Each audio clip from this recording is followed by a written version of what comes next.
everybody, welcome out to another fantastic episode of Roundtable Live. Thank you very much for joining me. My name is BaerTaffy. I'm joined by Rockley, Smile, Mathis Games, Northern Lion. Welcome, boys.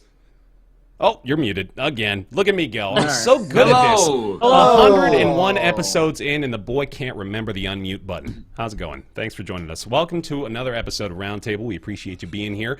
Beyond episode 100, the magic has dissipated a bit, but it's still there. We're still holding on to it. Just like that childlike wonder that is preserved deep within me that I refuse to let these guys get to, even though they really want it. They really want to get it. Just one day crush I'm it and destroy it. And I'm going to ruin your dreams. Yeah, I know it, man. The magic dissipated. It's good. Wait a minute. No, you knew. You knew I was going to dive into this because it's good. You like Halo so much is largely a result of nostalgia. I know. It's true. It's true.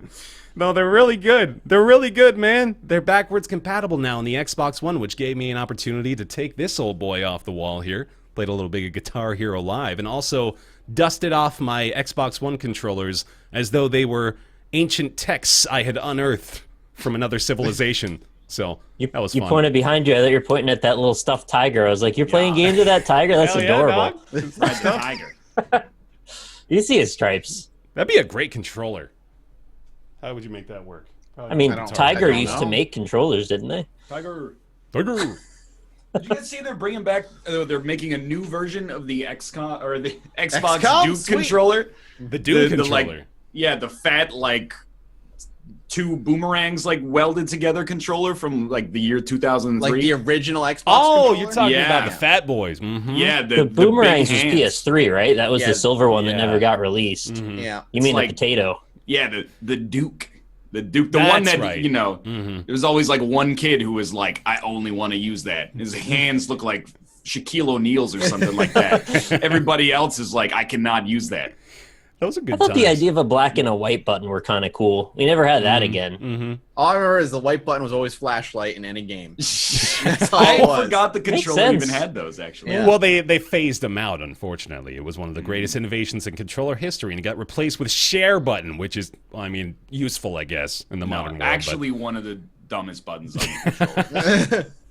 As You too can be a YouTuber. Hit the share button. Using the options button for pause just rattles me to no end every time. That's not what the button says. It's been the Using start button all of our lives. Touchpad. I can't handle being it's a touchpad, but it's also a button. Yeah. I don't want it at all. Yeah. I will say old. the screen. We are old. No, the screen cap button though in the Switch. I like that one. I think that one is forward thinking. I agree. I like it. Speaking of the Switch, that's going to be at the top of our docket today. We're going to be talking about the hidden Switch game. There's a tribute to Satoru Iwata, so that's pretty sweet news coming up at the top of the docket today. Along with, hey, PUBG's in the news again, if you can believe it, but this time for something pretty outstanding and something pretty ridiculous. So we'll talk more and more about that as we go. Divinity Original Sin 2 also gets included in that just weird little story. Fortnite accidentally allows crossplay between the Xbox One and PS4. That is an interesting development over there. BattleBorn has its last hurrah, the final nail in the coffin, for real this time. Its development is ceasing, going into maintenance mode. We'll talk a bit about 2K Games, putting a little bit of pressure on some gaming websites regarding their bad reviews for 2K18, along with their very interesting business practices behind that same game. Then we get into the games this week. We'll talk a little bit about Crossout, which is an interesting post-apocalyptic MMO Mad Max sort of deal. ATOMEGA, which is a new one from Reflections, which is the studio behind Grow Up and Grow Home, a robot FPS that is kind of a mix of those... It was the EO, right? The EO games where you would eat all the different circles and become a bigger circle and that kind of thing. Yeah. That sort of mechanic at play here, mixed with an FPS. Samus Returns. Metroid Samus Returns on the 3DS. Nick checked that out for a bit. We totally forgot to talk about Tooth and Tail last week, so we'll get that into the docket this week, along with the August game of the month, which we forgot to include last week as well. We are overdue for that discussion. And then to round out the show today, we're going to be talking about Heat Signature, which is the new one from the Gunpoint devs that just came out yesterday. So, start off with, Nick, I want you to, you probably know a lot more about the details of this, the finer points than I do, so I want you to take the reins here with the Yeah, I mean, hidden I read Switch the game. article. Yeah, well, I mean, okay, I did too, so maybe we're on You the a same step ahead page. of us. All right, so I guess there was some fiddling about with the back and the code and the workings behind Switch, and somewhere in that, someone discovered that there is a thing in there that allows you to essentially unlock an emulated version of the game Golf. Mm-hmm. And they were trying to understand why exactly that's there, and I guess it kind of came to be that they realized it might be a tribute to Satoru Iwata, Mm-hmm. and essentially what happened after that was they couldn't figure out through a regular means how to unlock that thing. They knew it was something to do with a gesture, and they couldn't figure out what about that gesture, how to get it to happen. So there was like a couple of weeks or a month where everyone was just trying everything they could think of to get that thing to unlock. And then they came to realize that it was a combination of it needing to be on the day of his death, as well as doing the gesture where he would bow to the camera as he did during all the Nintendo Directs. Mm-hmm. Mm-hmm. So it's a bit of a touching thing to add into there. And I do wish it was maybe something they made a little bit more fuss about, because I'm not even sure by what means we're really meant to know this exists. Maybe we found it out a little early. It was meant to be something to find next July or something. I don't know when it was introduced and what firmware, so feel free to add in any details. Yeah, Bear. no, it's so cool, man. And I don't know, I kind of have a different opinion about it. I sort of like that they didn't really make a big fuss about it. They just sort of put it in there and left it for like the hardcore enthusiasts to discover and unearth, and that's exactly what happened. So I don't know, I think it's an interesting, obviously just, incredibly touching. It's cool that they would put something in like this, so that's really neat too. But it looks like the game itself, the golf game, which is the 1984 golf game that Nintendo made, has motion controls built into it now. So they took it a step further, it looks like, because they've got, like, you can see the images on the article as well. They've got the images of the Joy-Cons that are, built within the golf game itself. So it looks like you can have, actual strokes in golf. That's pretty cool. I like that. It should be mentioned also you can't actually do this yourself. Right. Well, generally, once the system has been online once, it syncs with the server and it knows what the date is. So even if you manually change the date to be July, whichever day it was, it won't work. Can't fool it. So, yeah, if you've never connected your Switch online, I guess it's still possible, but other than that, you can't do it. Mm-hmm. Raise your hand if you've got a Switch that has never been connected to the internet. That will be, I'm looking at you, one person who that situation applies to. I mean, somebody did. They were able to test it, so. Yeah. But yeah, that's a feel-good story to open up the show today, man. I like It's just that. downright sweet. It is Good stuff. great. So cool. So everybody on July 11th, look forward to awkward golf on your Switch. Should be fun. Let's go to Battlegrounds. So we're going to start with the good side of this, which is congrats to PlayerUnknown's Battlegrounds for setting the all-time record for concurrent users on Steam. This is huge, actually. Like, this is something that I didn't really expect to happen anytime soon, but I suppose that's exactly when it's primed to strike, the big upset, the surprise hit that PlayerUnknown's Battlegrounds has turned out to be. There were like two certainties in the game industry, and it was that Dota 2 will have the most concurrent players, and that League of Legends will have the viewers on Twitch. Yeah. 100% of the time, forever. Yep, and therefore, our world as we know it is a lie, a fabrication created for us to We live in pretend a simulation. we understand, yes. 1.3 million concurrent users on Steam playing PlayerUnknown's Battlegrounds last week. Breaks the well, I mean, I don't know if they're even in the same category, but Destiny, of course, was gloating about their 1.2 million concurrent users for their launch a couple of weeks ago as well. So, PlayerUnknown's Battlegrounds kind of did a hold my beer on them right there. And that alone would be noteworthy were it not for the fact that they're also in the news for something else this week. PlayerUnknown's big Battlegrounds. old babies. Big old babies. That's the headline of the story here. PlayerUnknown's Battlegrounds attacks the Fortnite developers Epic Games for copycatting, basically, is their claim. So if you weren't aware, Fortnite has just recently announced a Battle Royale game very similar to PlayerUnknown's Battlegrounds. It's, well, not a game mode within Fortnite, of course. Their Battle Royale 100-man PvP gameplay that it's basically PlayerUnknown's Battlegrounds, but in Fortnite, which gives you the opportunity to, if you want to get killed, try to build a base. And, while you're putting up walls, you get shot in the back of the head. So that's a fun little variant for it. But this is, the story here is that this is ridiculous, in my opinion, Yes. anyway. This is, it is the... Wait, we made a genre popular. No one fucking touch it. It's ours now. Yeah. We own it. Which is My why perspective is that this is just actually hilarious. it is that- fucking stupid. Because PlayerUnknown used to work at Daybreak. Oh, he But did? before that, Yeah, He where ma- I didn't know yeah, that. he made the H1Z1 kill. Oh, King of the right, Kill. yeah. yeah, he was involved in some kind of design role on King of the Kill. Right. And then he moves to Bluehole and they make their own battle royale game, and then Epic is like, hey, it's a good idea. By the way, I'm super cynical about Fortnite as well, so I'm not just Right. being a homer for Epic Games here, but for him sorry, it's not him, but for the company to be like, they're eating our lunch and we're considering further action is actually just funny because it's so tone deaf. Because Battlegrounds is like the 5th battle royale. So considering further action, I mean, if they hadn't even said that, I don't know if I would be as down their throats about it. But the fact that they're borderline threatening legal action over this is like, come on, this is not innovative. You are not the first battle royale game. This is all derivative of a whole bunch of other different parts of games that Which is people have found to also- be popular. Which is also derivative of old fucking movies called Battle Royale that's different though, because I mean, or Hunger Games. no, but it's like they made a game. It's not I'm just like saying the idea isn't unique or theirs alone. No, I do agree with that, but at the same time, I don't think the author of Battle Royale can be like, hey, you guys owe me, hundreds of thousands of dollars. Yeah, but yeah. I don't think the Blue Hole can be like that to Fortnite either. I agree. And the other thing, and I don't know the legality of this to any extent, but I'm assuming it's probably not a great idea to rattle the cage of the company that makes the engine that your extremely that's popular game runs on. Another very Yeah, interesting true. part of it. There's even a quote from the vice president of Bluehole. Let me read it. He says, "We've had an ongoing relationship with Epic Games throughout PUBG's development as they are the creators of Unreal Engine 4, the engine we licensed for the game.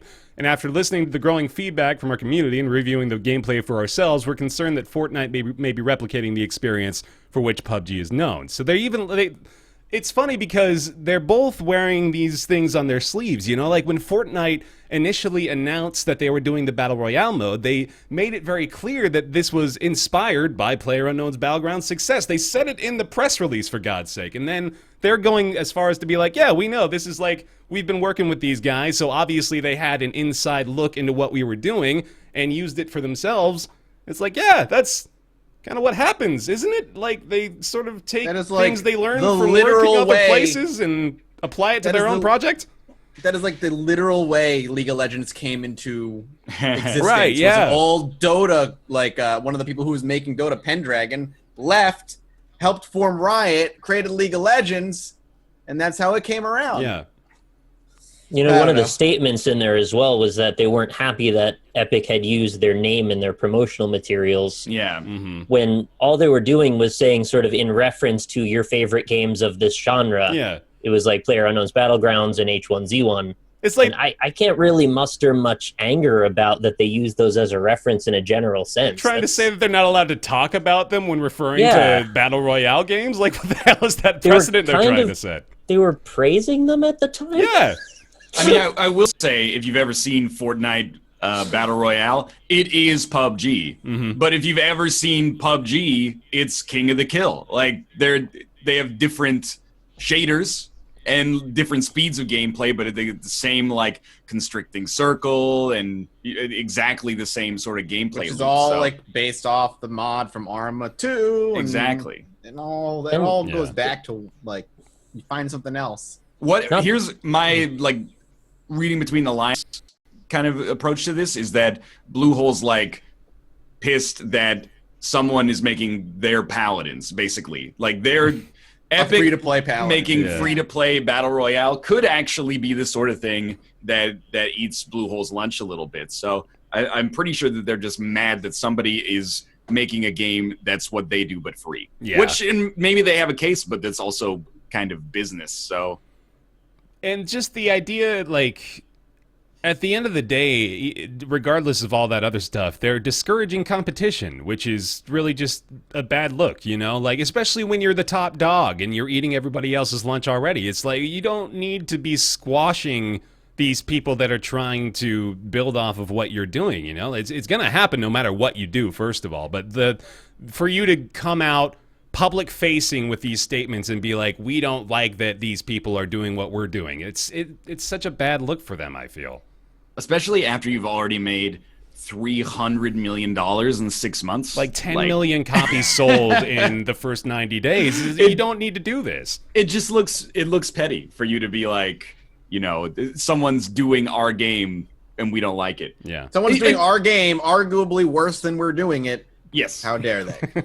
And again, the other thing is that if it was literally the first entry in the genre, I think they would have more sympathy on their side. But the fact that they're like the fourth is just funny. Yeah. If they're mad about Fortnite, you think the success of PUBG is gonna like get rid of any and all other type of battle royale games? Get ready, because you guys are barely at the surface of like the flood of copycats about to hit Steam. Yeah, no Like, kidding.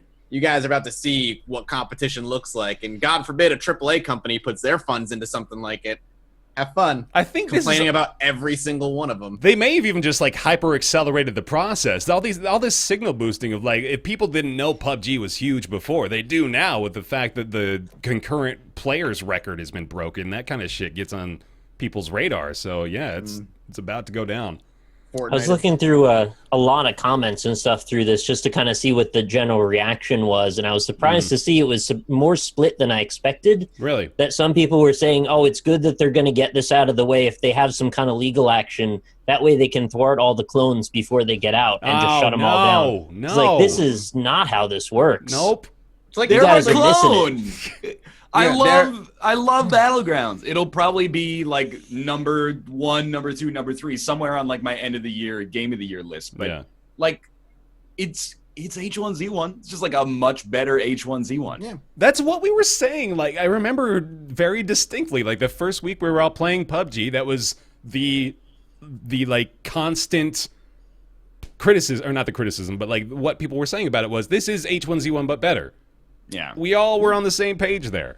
It's like the mods in H1Z1 were all sent through a grinder, and kind of the best bits of it were thrown together, and PUBG came out. Yeah. And it still has a lot of work to go. It still needs a lot of polish, but the fact that it's this successful, guys, Fortnite adding another game mode is the least of your worries. You worry about copycats. I was going to say the same. Like, where is their confidence? Do they not have any confidence in how many things they've sold by now?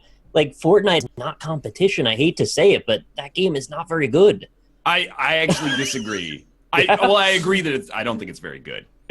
Like, and the more I've seen of the Battle Royale, the more I'm like, it just doesn't appeal to me at all. But people like it. And I think that it's like the savviest business move that Epic could make right now is to just be the first to market free-to-play Battle Royale that's pretty okay. And they are beating PUBG to the console market, too. They're already Battle Royale released on the PS4 and Xbox One, so they're, like, ahead of the game almost in that sense. What about, like, H1Z1 and the Culling? Did they make it to console yet? Well, Culling did make it to Xbox One, but the player base is, like, essentially nil.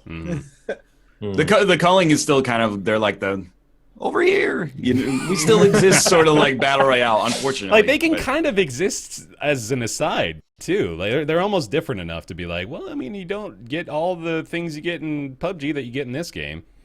But, yeah, anyway. I think this could be, and, like, I feel the need to say it for a third time. I don't like Fortnite very much. Yeah. However, and the fact that they just added another game mode when the number one complaint was that there's too many systems is hilarious. However, I think that it's a really, really smart idea, and I think that Fortnite could be one of those games, if it ever comes out on Steam, where you look at it like 3 years down the line and you go like, holy hell, this has like 90,000 players playing it right now, or you know, it has 200,000 players playing it right now or something. So Fortnite is a co-op sandbox survival game about exploration, scavenging, crafting, building, fighting, and also battle royale. And about 70 menus deep, like a gotcha game or something. Yeah, 70 progression systems to work with. Maybe they just make every genre that exists, right? Like maybe I want to play a match 3 game. Throw that in there as well for Fortnite. Like just a mini game in there. Why not? Fortnite, I still walk away from Fortnite being like, wasn't that good, but there's potential there that's just like too piled on. Like I am one that actually kind of enjoys the art style that they went for. I think the base building mechanics and all that stuff are pretty good. It would be a really fun multiplayer game if they just, peeled away 80% of everything else. Yeah. I know it's got an audience. Like, there's people playing it. There's a good player base for it, and people are finding matches easy. So at least, it's doing fine. Yeah. So good for them in that regard. But, yeah, it's just got way too much going for me to really want to sink my teeth into it. Let's not dive off the Fortnite train just yet, though. A little bit more news on their end. They just made console history inadvertently. Apparently, for a day or two last week, people were able to crossplay Fortnite between the Xbox One and the PS4. Xbox One players were finding PS4 players and vice versa in the matchmaking. And people thought, what? How? Why? Where did this... When was this announced? It's a new game system. Turns out nobody knew why that was happening. It was an accident, if you can believe it. Hold on a second. Yeah. I thought the developers and consoles and all that stuff say you can't just flip a switch. You can't just flip a switch, and turn man. on crossplay. This is such complex stuff. You couldn't possibly understand. It's not like it could happen without us even knowing. Like, no, these are systems that are beyond mortal comprehension. It's silly. This happened last week. A few players on Reddit were able to identify gamer tags on the Xbox One that were not on the PS4 and vice versa. And it's pretty simple. If they have X's in their name and it's edgy, then it's an Xbox One player. And if they're named after an anime, then they're on the PS4. Nice. Fucking got him. You just slaughtered every console plebe in one blow, dude. Well done. Get dusted, plebs. Call me when it's on PC. Call me when it's on Steam, I guess, because it's on the Unreal launcher. Almost. My gamer tag's on both PSN and Xbox, and it's an anime reference. What are you going to do with that? Oh, dang. What are you going to do? How much did Microsoft pay you? You wouldn't believe how much it was. You never need to work again. This is crazy, and like it was going, and all of a sudden it just stopped working. They patched it out. They fixed it. They took out the crossplay. That is 100% a decision. They fixed it like my Stream Deck. Of Sony and Microsoft or whoever. I think it's primarily Sony at this point. Yeah. I'm pretty sure Microsoft. Like Phil Spencer even tweeted something to the degree of like, I wish they would have let it stay, and it's. I hope that one of the two, when they're in this leadership role, will just say, like, you know what, fine, let's just do it. What's the big deal? Because now, the only reason for them to not is because it leads to more PS4 sales, which is why they'll never say yes. Yeah. Right, yeah. Microsoft has nothing to lose and everything to gain right now. But if the tables were switched, it'd be the other way around. Sony would be like, yeah, let's do it. And Microsoft would be like, I don't know, your fan base is not as mature as the Xbox owners, and it's money. They're just going to keep dicking each other around until they're like dead even, at which point they'll be like, you know what, maybe this will help both of us, so let's try it out. I was thinking about how this could even have happened, and my guess is that somewhere at the top level when they're developing the engine, they wanted to have crossplay integrated at that level. Maybe there was an update that trickled down, and they didn't realize that update had passed that attribute down to their build, and then it just was like enabled. Because it's kind of mind-boggling, right, to think how such a big deal thing that has so much politics behind it could just show up and be enabled. And that's like all I could come up with. I really wish I understood like the complexities behind it, because it's very difficult to speculate what it is that actually went down. We know too that like Psyonix has gone so far as to say that if Sony were to take away the blocks that they have for crossplay, that they could have it up and running within like an hour for everybody. So I think it's really just a matter of money. I'm pretty sure there's nothing else that matters at this point beyond Sony is just too greedy. So didn't like Rocket League lets PC and PS4 players play together? I think it's PC and Xbox. I'm not 100% sure about PC and PS4, but I think so. But I don't want to say for sure. Okay, let's talk a little bit more about BattleBorn, and let's just send it off, shall we? Let's have a memoriam for Viking BattleBorn. funeral. Push it off the shore, and we'll line up our arrows. Hands up if you have played more BattleBorn than you've talked about BattleBorn. Yeah. Okay. Maybe. Sorry. Yeah, I doubt it. I doubt it. Maybe that was the problem. Problem was because I played a bunch on my own, and then I played that tournament that I was in, Oh yeah. and then I wanted to play more after that, but then there were no players, so I just couldn't play. I had about 3 hours or so, but I think we've talked more than 3 hours on Roundtable Awesome. about it. So yeah, you got it all together. Well, yeah, we're not, because as Nick mentioned, we've gone at length about BattleBorn, but this is going to be the send off, as I mentioned. The development of the game has officially ended. It now enters maintenance mode. We got a message from Randy Pitchford on the official Gearbox forums I think a couple days ago, and or it was about a week ago. BattleBorn is actually. entering the new phase of its existence. Oh. Free to play. Wait. We're very excited about the changes that'll happen. Brand new chapter in BattleBorn for all you dedicated fans out there. It's just a state change, isn't it? That's so sad. I'll read a quick excerpt here. It says, as of this week, there will be no more battle plans. There's currently no planned content after the fall update. Details of any future changes or news will be made on our forums or through social media. Keep your radars on. Nothing's changing with BattleBorn. The servers will be active for the foreseeable future. And then he goes on to talk about some things they announced at PAX and all that stuff. But basically says they are moving on to a new project over there at Gearbox. Very, very likely that it's Borderlands related. I think at this point, Gearbox might see the writing on the wall and say, hey, we should probably get back to what's working. Yeah. They were gonna, no matter what. Yeah. I think it was a matter of time. I'm surprised they hadn't already done it. Mm-hmm. So there it is. Rip BattleBorn. It was a good run. It wasn't a good run. Why am I lying? Yeah, it was I'm kind of an sorry. unfortunate run since the beginning, really. Mm-hmm. Bad timing. Trying to end it on a positive note. What I can we bet there's find nothing here? left to say that we haven't already said I six guess, times. I guess not. We've kind of sent it off several times already, and now it's just official. Good. Can we talk about No Man's Sky next? Mhm. I mean, I know people have opinions about Gearbox, to put it politely, but Yeah. I'm not really holding it against them. Like, Mhm. I will play Borderlands 3 probably, and I'm not gonna posture that I'm not gonna play it. But Oh, sorry. Wasn't it back before Aliens Colonial Marines or so, like around Borderlands 2 era, they were like the heroes of gaming for a little while? Like they were the dev studio that was going to do it. Yeah. yeah, And then they didn't Really do sad.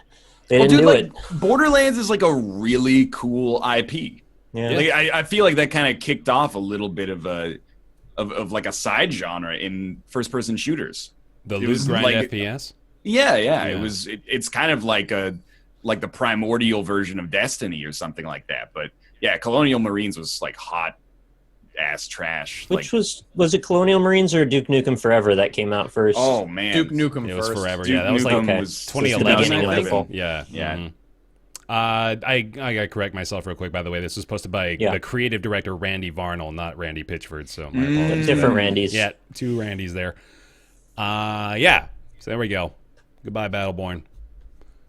Let's move on. Yeah. We'll see you again at Borderlands 3, Right, hopefully. there we go. So here's a juicy one. Let's talk about the 2K fiasco here. Let me just name it properly. There we go. So, about last week or so, there was this is actually really recently, a statement was made from the website The Sixth Axis, which is a gaming review site that you may or may not have heard of, posted a review of NBA 2K18, giving the game a 3 out of 10. And after that, 2K contacted the website, asking them to... They weren't putting any pressure on them. They weren't trying to, make them change anything. But they were just sort of like, hey, maybe you want to reconsider this. Maybe you want to, address some of the things that you said in the review. Said something like you put a lot of, or you did this at a protest, that maybe there was some other ulterior motive to making the score so low. And after which the Sixth Axis removed the review for a little while, citing the message from 2K and also saying that they were going to review the review themselves to see whether or not they were going to stand by it. And it turns out they did. They liked what they said. They put the score back up. They put the review back up. They're standing with the 3 out of 10. And people are kind of wondering, how often does this happen? How is this a pervasive thing in the industry? Are the publishers going to the reviewers all the time asking, hey, can you maybe bump us up 1 or 2 points there, try to get that Metacritic going a little bit higher for us? Because apparently, you know, it's a little more widespread than one would speculate. I didn't even really understand this to be an occurrence at all, much less a common one. Did you guys suspect that this was happening a lot in the industry? Last time I heard anything about it, something like this, is how we got Giant Bomb. Yeah, right. The whole GameStop Lynch stuff with fiasco. Jeff Gerstmann, right? Mm-hmm. GameSpot. GameSpot, right? Yeah, sorry. 2 different organizations that we both have interesting relationships with, apparently. Right. So yeah, it's. I'll be the dissenting voice. I don't think it happens that often, but I think it might happen to smaller sites more frequently, where maybe people are less confident and are open to being pushed around, I guess, because they want to preserve their relationship with the publisher. I actually, compared to most people, and based on the people who work in proper games journalism that I've met, I don't consider it to be likely that happens very frequently. But I have anecdotally heard stories of companies coming back to reviewers and being like, trying to correct things that are factually inaccurate. Yeah. And what is factually inaccurate, I suppose, can have a blurred line depending on your perspective and maybe what agenda you're trying to push. Yeah. 6-Axis, you said, are they part of Metacritic? Because I imagine that would be a large reason why they would get involved. I have to assume they are, yeah. Otherwise, I mean, not to be dismissive, but I don't know if 2K would care if they weren't. That's what I mean. Right? Like they're going after some little guys just to see if they can bump up the low end just a little bit. Yeah. Hey man, no pressure. As a big muscular man in a suit with a bat is like just hanging out. You know, you maybe want to reconsider it. Just go ahead and have another look. I'm gonna be even more of the dissenting voice. Whoa! And I'll say that I think the problem is Metacritic. The fact that one bad review can torpedo a game's Metascore, and that has potentially huge implications. It's why I hate to see protest reviews, even though I think the reviewer has a case to make them. I think they should also be able to write whatever they want. So when someone's like, I mostly like the game, but I hate this one thing, and I'm going to give it a 2 out of 10 because of that. Yeah, I'm like, that's just. I mean, there's posturing. In my opinion, it's kind of a little bit dishonest. But yeah, I'm not going to say that 2K is within their rights here, but I can see why they would be frustrated if the review reads like a 6 and then they give it a 3 and say it's a protest. I could see the publisher being checked off about that. Yeah, so let me dive into that a little bit more, because that is important for the context of this story. Because, as I mentioned, 2K kind of suggested, based on the language in the review itself, that it was a protest score. Like you said, it's something that's just meant to torpedo the overall ranking. And the review doesn't really read like that, honestly. If you parse through it, it's not really entirely focused on that. But one of the big issues that they draw attention to within the review is the microtransactions in the game, and that's the point that I think they kind of attach to the score a little bit too much, that may have resulted in 2K contacting them in this way. But the justification there is sound. The microtransactions are actually absurd in this game, and it's perfectly justified that he was harping on them so much for that. So there's kind of a part 2 to this as well, which is the fact that those microtransactions are absolutely otherworldly. I want to get back to the Metacritic conversation, though, because I don't know if we've ever really dived into that on this show before, whether or not we feel Metacritic is even necessary for the industry. How do you guys feel about it? I use it all the time. Yeah.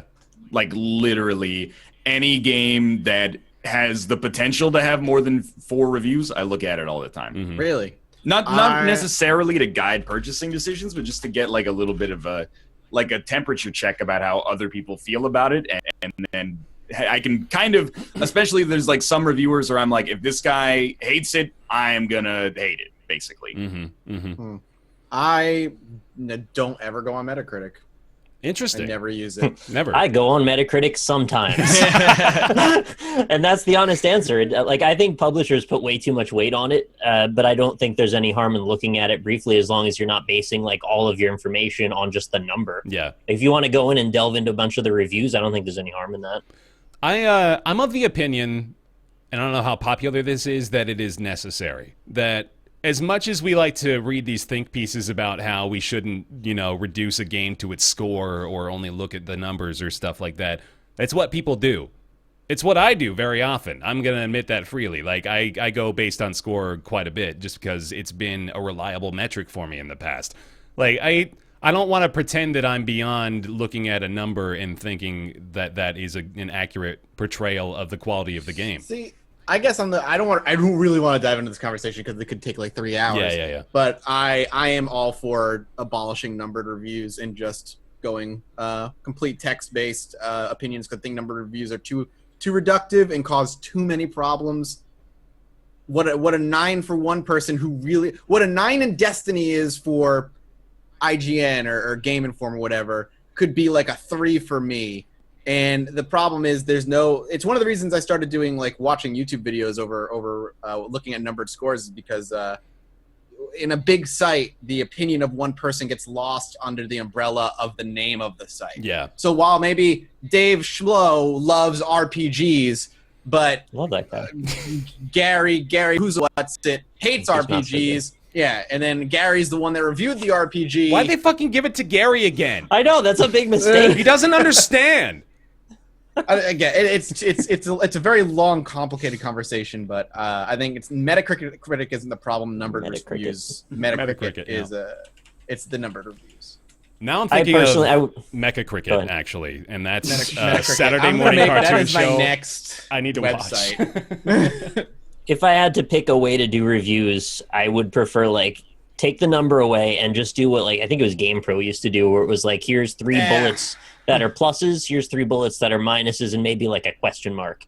So I think that lets you hit the big chunks, and then all the rest you got to get into in the actual meat of the article. Or something along the lines of there's EGM or Joystick or back in the day where they always had 3 reviewers reviewing one game kind of thing. And EGM did that. And they had their own, each had their own take because they're different people who enjoy different types That's of an games. interesting idea. I like that. The only reason that they were able to do that is because it was like 1998 and people were paying $9 for magazines back then. That's true. That's very true. They had like 400,000 subscribers that are all paying them $9 or $15 a month or something. Yeah. But I mean, not to get up our own buttholes, but that's a lot of the reason YouTube became so successful, is because you could find somebody who liked the stuff that you liked, you knew their personality, and you can watch their videos and be like, he likes this game, I'll probably like most aspects of this game as well. Mm-hmm. As opposed to kind of a nameless reviewer. Would you guys put scores on reviews if you were doing a review article? I know Mathis wouldn't. I wouldn't either. I would not. I definitely would. I would. Yeah. 100%. Interesting. Because it's a business decision. I understand. Yeah, that. because I want people to read what I write. And we want traffic. I do think it's like a high-minded ideal. Yeah, exactly. To write it without having a score. I agree. But dude, I am like what you hate. Whenever I like, oh, they posted a review of this game that comes out tomorrow, I scroll down to the score first. And if the score is an 8, I'm not reading the review. I know what an 8 is. If the score is a 10 or the score is like a 1, I'm gonna read the review. But I'm seriously like, it's pretty good. I'm seriously right there with you, dude. Like you've spoken my piece on it. I find it impossible to eliminate. And I know websites have. Like, I know they've done it. They changed their system to be like, I think Kotaku does like the just play it or don't play it at this point, right? And then like there's a couple other websites that have something similar, and that's fine. But people still rely on the scores. People need that sort of simplistic formula to apply to it. And I recognize the flaws inherent in it, because obviously you can't have a system like that that covers everything perfectly. But at the end of the day, I still find Metacritic a very valuable tool, and I think a lot of people do as well.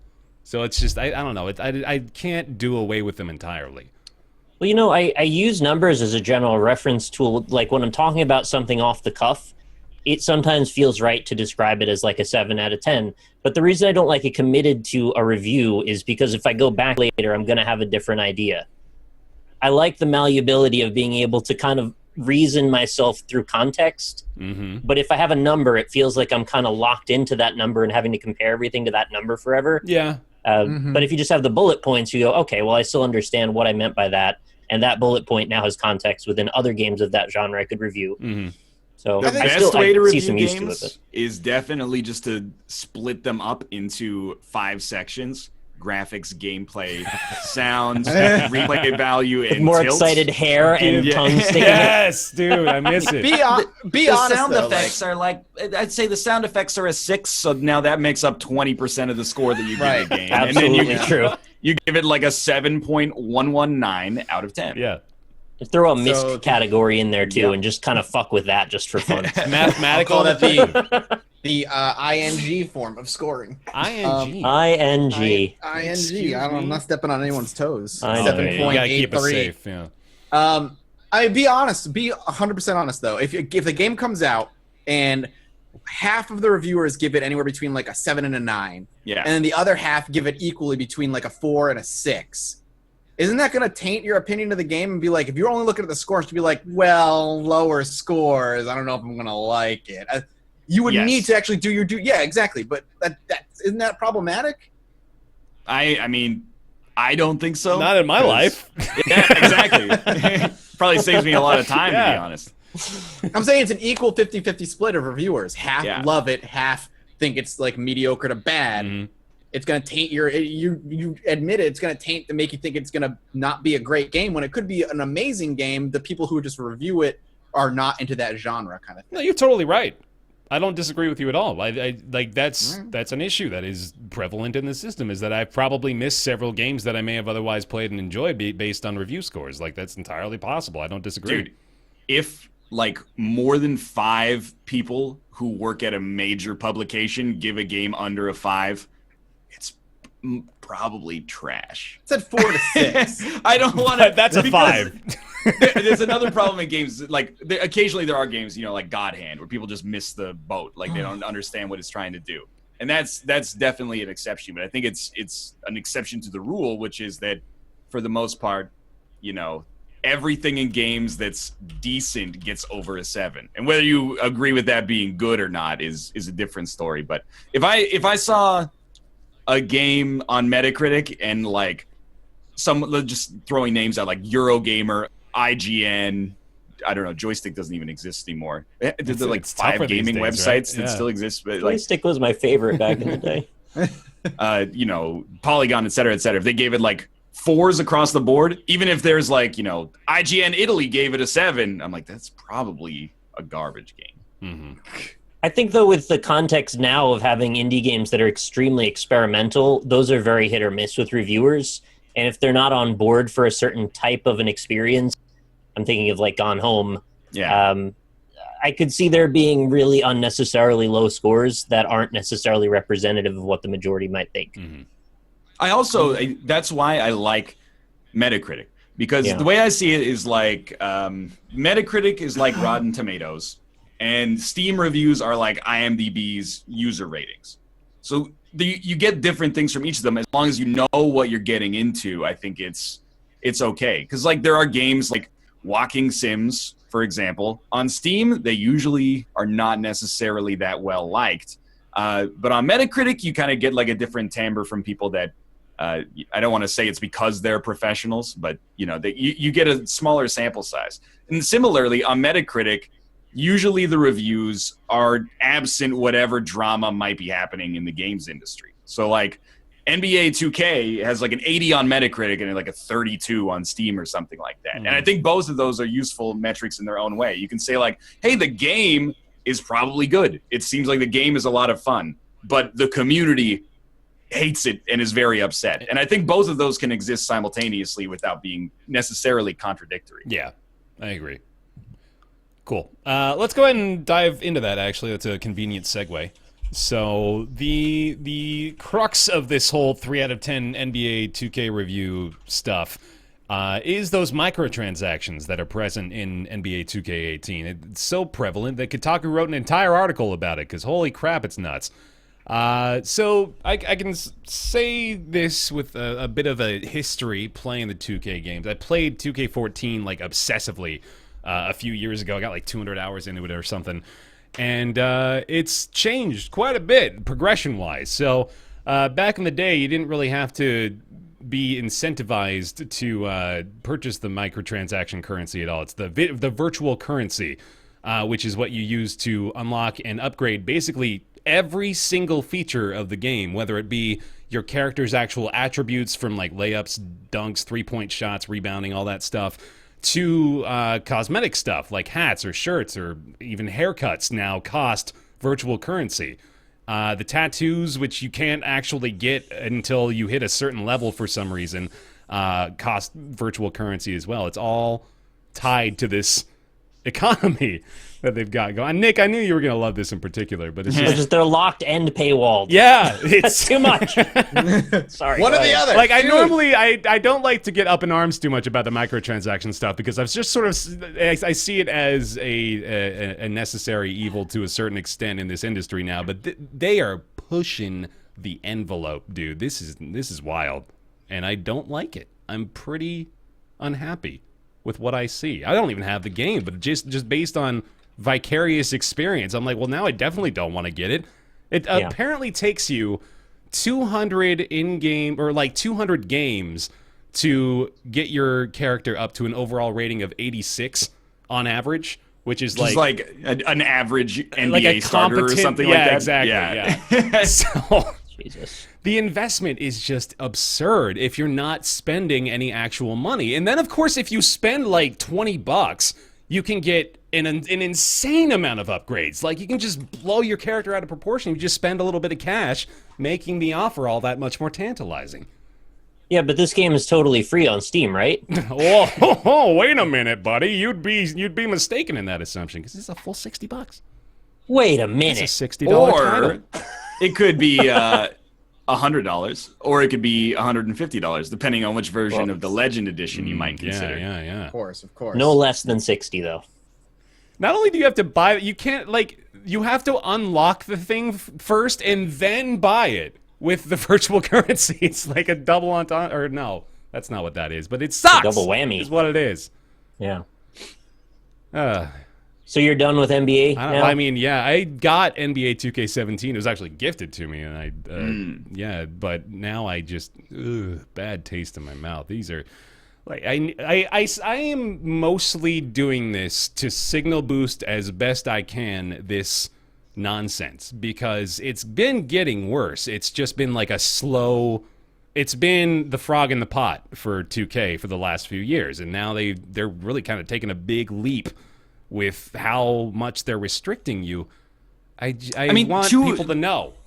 200 games is like 100 hours. It's a long time, dude. And there's like That's more than I would play. There's like just to play one 5-minute character. story cutscenes and shit for all the games too. You have to watch. Like, it's nonsense.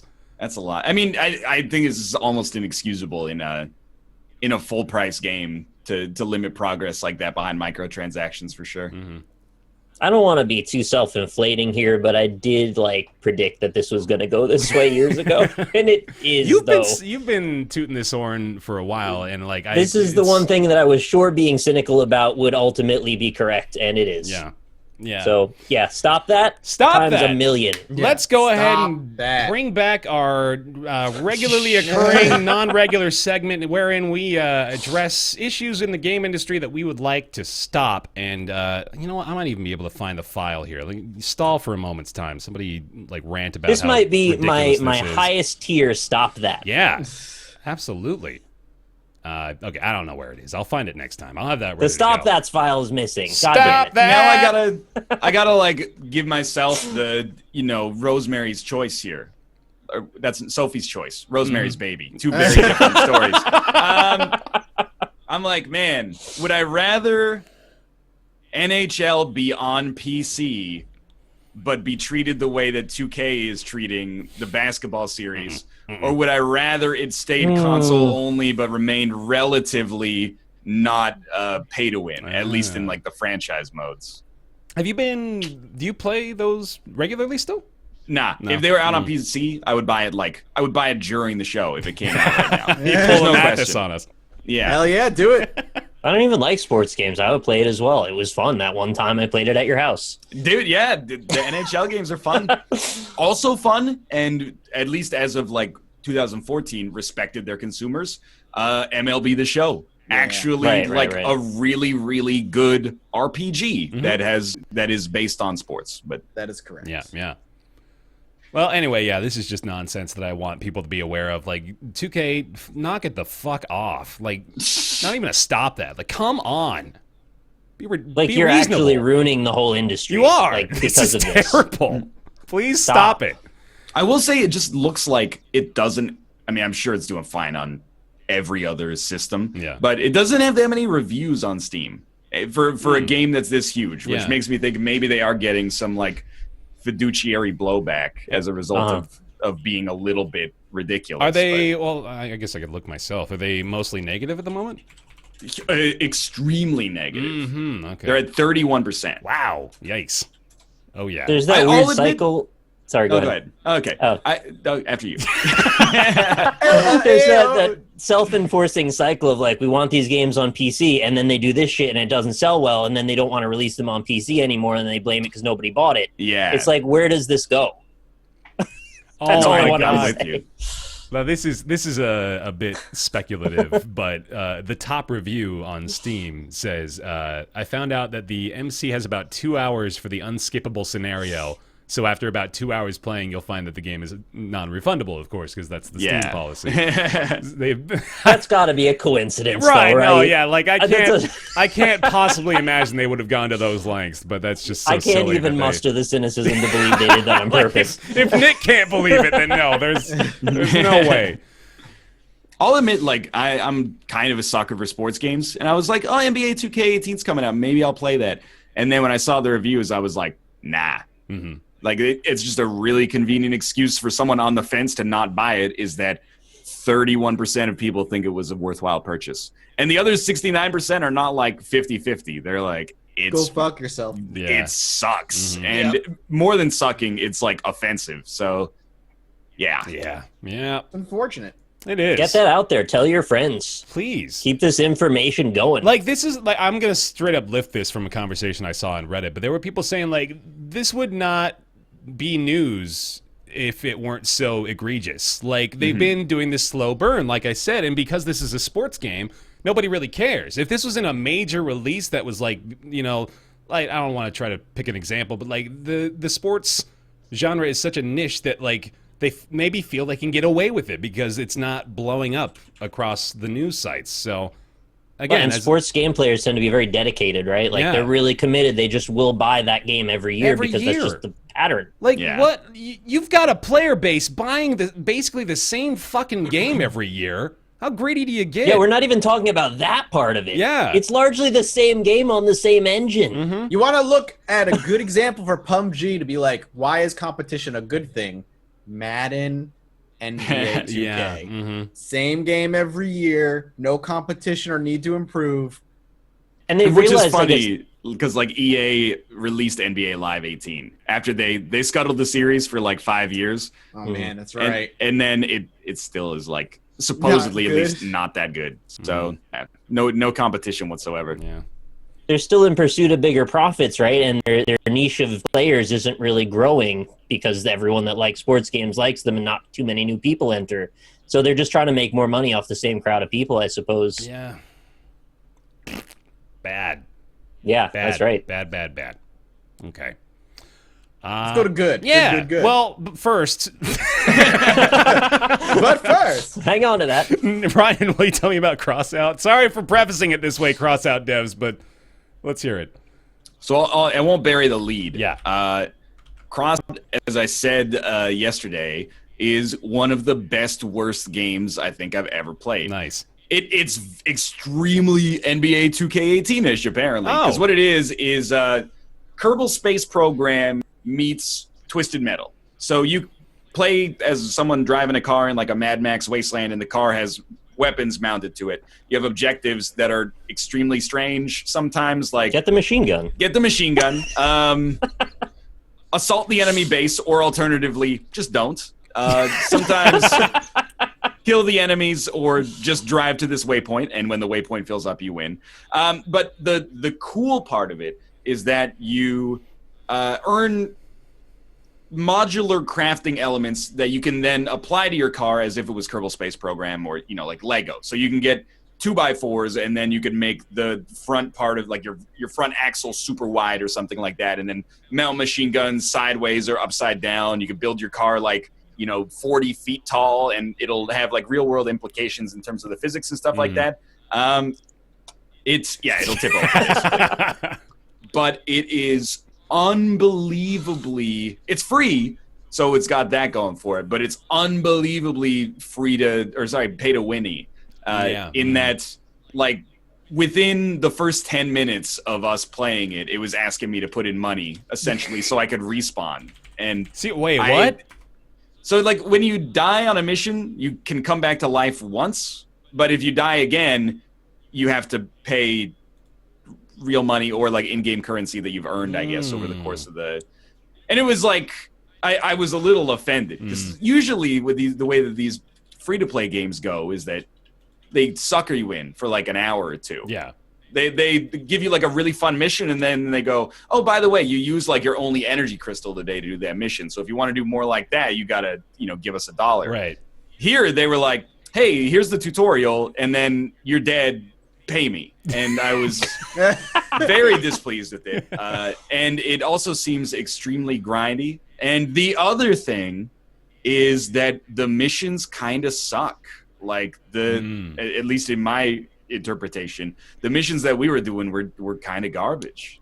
I really liked when the one mission was like, you have to go to the checkpoint or the rally point, and then you go there thinking there was another thing, and then the mission's just over and you won. Yeah, it was like 20 seconds long.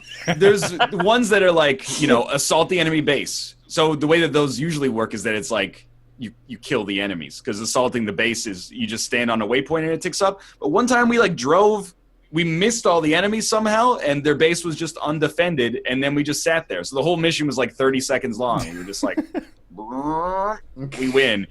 And then it's just like, it's got the shell, and especially like the building part is kind of cool. Yeah. It's got a neat little shell there, but everything else is not worth playing at all. They put a million restrictions on the custom car creator, which is really unfortunate. They did, yeah. You can't build past a certain radius around the car. You can only use so many energy points. You can only use so many objects. And I guess maybe these go up when your profile levels up, but I don't really know. That's not fun. Let the player enjoy it first before you introduce all the walls. Right? That's not how you establish that level of monetization. Yeah. It was just like, I'm trying to think of the right way to phrase this. It's like a much worse experience than Shell Shock Live. Which, good God. It might seem... No, I don't mean that. Like, Shell Shock Live is pretty good, and I think this helped me appreciate it. I don't know why I equate those games so much in my head. I guess because you could play it for 500 hours to level up, but... And also the fact that when you win or lose, there's like grinding gears on the victory screen. But like Crossout is like... That's a genre of game. It's weird because it's like... graphic. I think it's well made, but like really poorly designed. And it rakes you over the coals for free-to-play stuff. It looked okay, though. Like, if you're just walking by and you saw that on a monitor, I'd be like, oh, yeah, I kind of want to try that. If they had like a 4-player setup at PAX... I think we would be like, we gotta check that out. Or Rob would be like, we gotta check that out. I thought it looked pretty cool too, actually. The big field where there was like weird faces all over the place, that actually was kind of interesting looking. There's like a big, like a canyon with pillars, and there were just like carved faces on stuff. Yeah. So it wasn't all bad. It just was like really restrictive and overly controlling in the way that they want you to get involved. Yeah. Well, that'll I'd rather have paid $15 for it and call it a day. Yeah, agreed. $15 and then like unlimited respawns or something. Yeah. Here's something completely unrelated to anything. Did you guys know you can post messages in Twitch chat VOD now? Yes. That's weird. Oh. I just heard about that last night, actually. Yeah. That makes no sense. Wait, so like it's a second chat? I went to Ryan's Crossout VOD, and I just added a message at 1:18:52. So there you go, guys. If you want to go. And that'll just show up in the normal chat now? That's just the normal message. look like you were in chat when it aired? You know what? It looks like it actually highlights my name to separate it from the live chat messages. Oh, So that's okay. okay. So it's not. Otherwise, you could like look like a god. Yeah, that'd be wild. Or you could chat along with your own show. Ooh. Director's commentary. Yeah. That's really good. I want to be cynical, but I'm not. About What Twitch the chat fuck's the point? VODs. What's the point? I guess. Here's what I think is like their Podcasts. yes, Yeah. exactly. Sorry. Well, and I think they're also doing like this is like their 4D chess to get things set up for eventually having some form of video archiving and discovery that can compete with YouTube. Because right now it's just like when you're on Twitch looking at VODs, it's just kind of like all the videos are just thrown all over the room. Like it looks really messy. Yeah. Yeah. It's just like it's more like you got all your videos stuck in a drawer. YouTube is like a shelf at a video store or something. But I'm hoping that that's what they're gonna do is try to work on stuff that makes video archiving on Twitch more part of the culture, I guess. Yeah. See, I thought it was so I could go into like a games done quick VOD and partake in the memes. If you forgot to post a PogChamp, you can get back there and make sure it's I in can the mix. get in there and be part of the experience. That's right. It's like I was there. All right. Anyway, yeah, that's Crossout. It's free to play. So if you want to check it out for yourself and then be asked for your hard-earned money, you can do so. Let's talk about ATOMEGA real quick. This is a new one from Reflections, a Ubisoft studio. They are the team that made Grow Up and Grow Home. Yeah. Now you got my ear. Yeah, so ATOMEGA is me and Sinvicta played it a bit, and we were having a good time. I played it with Nick, and Green joined us a bit. 399, as well. yeah. He's a good dude. And who else was there? Oh, Rumble Muffin was there. That's right. Did I miss anybody? Now I'm gonna feel bad if I miss one person. Did I miss anybody? No, you got everybody Okay, there. good. Yeah. We all played some ATOMEGA, which is, as I was mentioning earlier, it's kind of a mix of those IO games where you would go and try to absorb other people's circles, and a first-person shooter with a bit of like a Tron blocky aesthetic to it. So the gist of it is you start out by being launched off a launch pad into the arena, kind of PUBG style, where you're floating down from the roof, and you immediately begin collecting matter, which is presented in the form of these purple or other colored blocks that are scattered throughout the arena. There's only one arena at the moment, which is a little disappointing. I kind of hope that they would have a few more maps. But the one arena is pretty well designed, I feel. What makes it interesting is the sort of evolution scale that they've got going on. So as you collect the matter, you'll evolve into a stronger creature. You have the laser available to you at every single rank, but it just becomes more powerful as you evolve. So you'll be able to take down the creatures at the ranks below you really, really easily when you're a stronger creature, but it's still possible to win the fights as the lower rank creature, albeit very, very difficult. And then the ultimate objective is to become the Omega, which is when you reach the highest level, you become this like godlike monstrosity that towers over everything, and you're shooting this mega epic laser that just carves through people, and it's awesome. And the sound design on that is really solid as well. It makes you feel like a complete badass when you're doing that.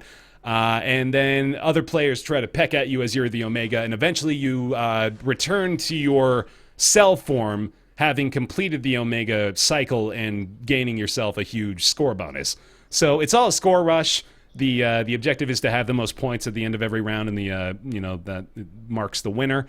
Yeah, that's the gist of it. Nick, I know you didn't like it as much as I did. What were some of your issues with it? Well, I mean, the basic structure of the game seems fine. I like the concept of it. But like you said, there's only one arena, which you pretty quickly learn, and after that, it's kind of like, well, all right, now we just got the combat. And what the combat consists of, like you said, is trying to get to the biggest state as fast as possible, because anyone that's larger than you will kill you in like 2 hits. Now, granted, there are power-ups, and there are like little warp areas that can shoot you underneath the ground, and there's teleporters, and you always have an ability, by the way, to de-evolve one level by hitting Q, and then you can warp somewhere else. But chances are, wherever you're warping is another player who will then kill you instantly as well, because you also just got weaker. So unless you're in that kind of ever-evolving course of just doing really well, and everybody else is sort of having a bad game, you're probably just going to be killed over and over. And I found that a bit frustrating. Just the general structure of it was like, okay, it's a cool idea, but it doesn't feel like it's ready for showtime yet. And the game is, as far as I know, finished, right? Yeah, and the thing is too, like, you wouldn't be, you'd be forgiven for assuming this is in early access, right? Because it kind of seems that way, even as you're playing it. Like, it feels like this is a great concept they've got that they need to flesh out a little bit more, and I'm with you there.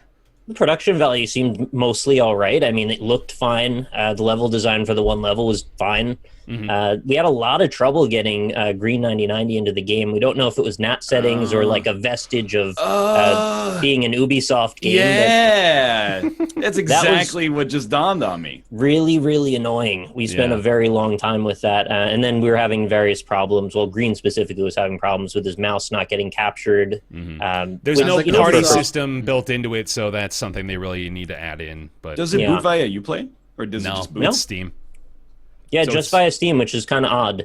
And you couldn't use the Steam friends list, unfortunately. You had to use their in-game one, which didn't really work very well.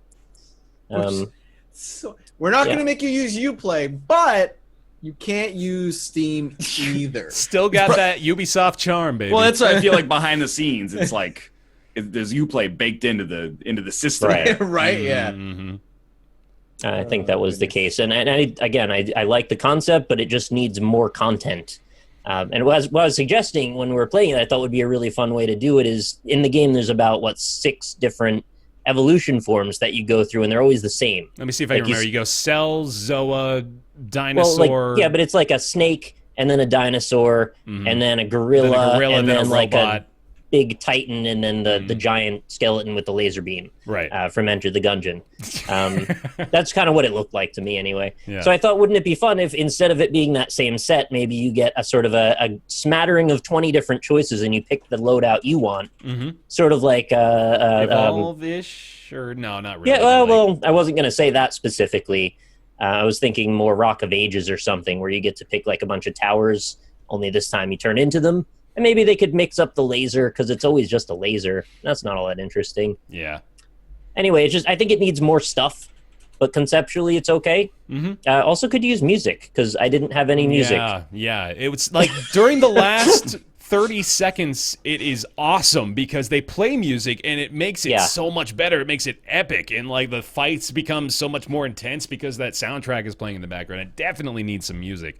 The one time I got to Omega, the game instantly ended, and it was incredibly unfulfilling. That was so sad. The only time out of like 2 hours of gameplay, I got to the final stage and then immediately over. Yeah, but you did win that round, didn't you? No, Sin won. Well, all right, never mind. I echo your criticisms because they're valid. However, I was still having like a lot more fun with it than I expected to. Me and Sin, when we were just playing, we were just playing more because we wanted to, which is rare for a game that I'm just trying out to try out, you know? Like, so I think it's fun enough in its current form, but I definitely can't disagree with you with the fact that like it needs a little bit more polish in certain areas, and definitely could benefit from like variety, because it's going to wear out its welcome pretty quick if this is all it's got. Because it's exactly the same experience every time you play it, right? It's the same level, same loadout, same... I mean, if you bring the same players, exactly the same game. But in that, like, to defend that position, Rocket League is the exact same experience every single time. And it's kind of got that formula for me where, like, it does a great job. I think a lot of games are actually learning how to do this better, especially the multiplayer ones, obviously, to keep people engaged through the end game lobby, which is difficult because it's so easy to just be like, okay, I'm done with that game, let's get out, and then maybe I'll quit the game now because I'm done. Whereas games like this, they'll like have just enough time for you to like check out the stats, just kind of unwind, decompress for a second, and then the countdown is starting right away to be like, okay, here we go, next round. And that is like solid, I think. That's like, it's great to just keep you engaged and keep the game moving. I remember that was a thing somewhere in the early Call of Duty cycle where developers started to become aware of how important it was to keep players in the game and to just sort of have a frictionless level to the next map. Yeah. And exactly. so, it is good to see more people getting that concept, because it is a big deal when it comes to keeping you addicted to something. Right.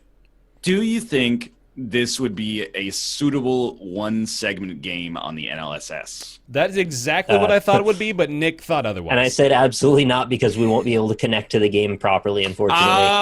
Yeah, I didn't have any issues with that, so I feel like it might be worth a shot. Well, but at the we same can give time, it a try. It's got that problem. So just be. Well, we aware. know for sure Green's not invited. Yeah. Right? Yeah. With Fuck his, that guy. Green. with his yellow NAT settings. Yeah, if we have any issues like on a test to that, then we don't want to risk that one. Yeah, I can understand. Oh yeah. Okay, I get it. Yeah, good joke. Yellow NAT because he's green. I got it. No, because it's yellow. And sometimes the NAT settings go yellow. Yeah. Cool. All right. Yeah. So anyway, that's ATOMEGA. It is $10 and it is on Steam right now. It is not at early access. So I mean, at this point, I'm just sort of hoping that they'll hear their community's outcry for more content because it needs it for sure. Dude, You I know, if like they this have- studio. Yeah, no, I do They've too done, as well. yeah, they've done nothing but good stuff. Didn't as far as I'm they concerned. used to be like they made driving games? Is that correct? Oh, really? I didn't know that. I'll look it up. But I thought they were like they made racing games and then Ubisoft bought them. Yeah, they made Driver. Okay. Oh, The most driving game of all. absolutely, yeah. See, when I said driving games, you probably thought I was 100 years old and just forgot what racing games are. Don't But Yeah. they them make them automobile games? they also made Just Dance 3, Oh, shit. or at least worked on it. Well, that's to some probably when degree. they became a Ubisoft studio. Have they said that they have any post-launch plans for more content? I was looking at it. I don't see like anything in particular detailed about it, but Could just be sort of a one and done. This is our little project. yeah, I mean, I really hope not because it's like it's good. It really is good. It's just it needs a little more love. That's all. They might have just been happy with the concept and just kind of done. Maybe. Well, at any rate, that's ATOMEGA. It's $10 on Steam right now. Nick, please talk to me about Metroid: Samus Returns, please. Yeah, so there's a new Metroid game finally. It's taken enough years, but we're in. It's one of two new Metroid games. There's also Prime 4 is coming out early next year. And this one hit us very quickly and sort of out of nowhere. We weren't really expecting there to be one on the 3DS so soon. I was very reserved about it, and I'm trying to be as objective here as I can because I have a lot of passion for the Metroid series. You probably know. Yeah. Probably one of my favorite series in general. And it's had a bit of a rough patch lately with such things as Federation Force and Metroid Other M. The best one. Yeah, yeah. So I was a bit reserved going into this, knowing that the studio behind this particular outing, they didn't have the best track record. Like they did Jericho, and they did the no. Lords of Shadow games, and this is their first. I hate Lords of Shadow. I don't hate it, but I don't think it was fantastic either. And I I'm don't know with if they you did on the that. second one as well. This but- is Mercury Steam, the developer. Yeah, that's right. mhm. And this is their first collaboration with a Nintendo IP, and you know it's a new outing for them. It's something new. I also am very hesitant about the hybridized 2D 3D visual style, and that's something that takes me a little bit to get used to if I like it at all. Usually I don't. As far as it pertains to this particular game, I think they could have done it a lot worse. Granted, I think they could have done it a bit better as well. I do understand though that this being a 3D game, it's on 3DS. They do kind of have to do some polygonal stuff there. Are you playing Or with it's the just not 3D going to on? work as well. I did a little of both. Okay. And it was actually one of the better ones to play with 3D on that I've had on the 3DS. So for once, I could say it was maybe worth doing. Nice. The thing is, though, I have the original 3DS, not one of the newer, larger ones. So you have to keep it perfectly aligned with your eyes or it immediately goes out of sync. Oh, dang, yeah. And also, it's extremely small is the other thing, and that really was a pain in the ass with regard to the controls. And that's my biggest gripe with this. So this is a remake of Metroid 2. For those that don't know, Metroid 2 came out originally on the Game Boy years and years and years ago, and it was not a very good game. I think most Metroid fans would agree, myself included, and I only just recently played through it again on my stream. I didn't like the game. I thought it was just not really, representative of the quality of something like Super Metroid, and their attempt here was to take that formula of like Super Metroid or the newer Zero Mission and try and do 2 over with a bit of polish and a few newer gameplay mechanics, modernize it, if you will. And I'd say largely they were successful in doing that. My biggest gripe, though, would be the controls. I have a lot of issues with using the C-stick, or sorry, not the C-stick, the analog stick, for all movement. If you know Metroid, you know that very frequently you're hitting down twice to go from standing to morph ball. On one of those slidey sticks, it's really difficult to do that accurately and quickly. And you say, well, just switch it to the D-pad. Obviously, that'll work. Well, you can't. There's no remapping controls. The other thing is this game has full 360-degree movement with regard to your aiming. Metroids in the past, usually they use LNR or just one and up and down to control a 45-degree angle shot. This one, you hold L, and you can aim in all 360 degrees. Now, that seems like it would be a freeing thing until you realize it means both your fingers need to be right next to each other all the time. Oh. And that is really uncomfortable when you're doing it for a long period of time.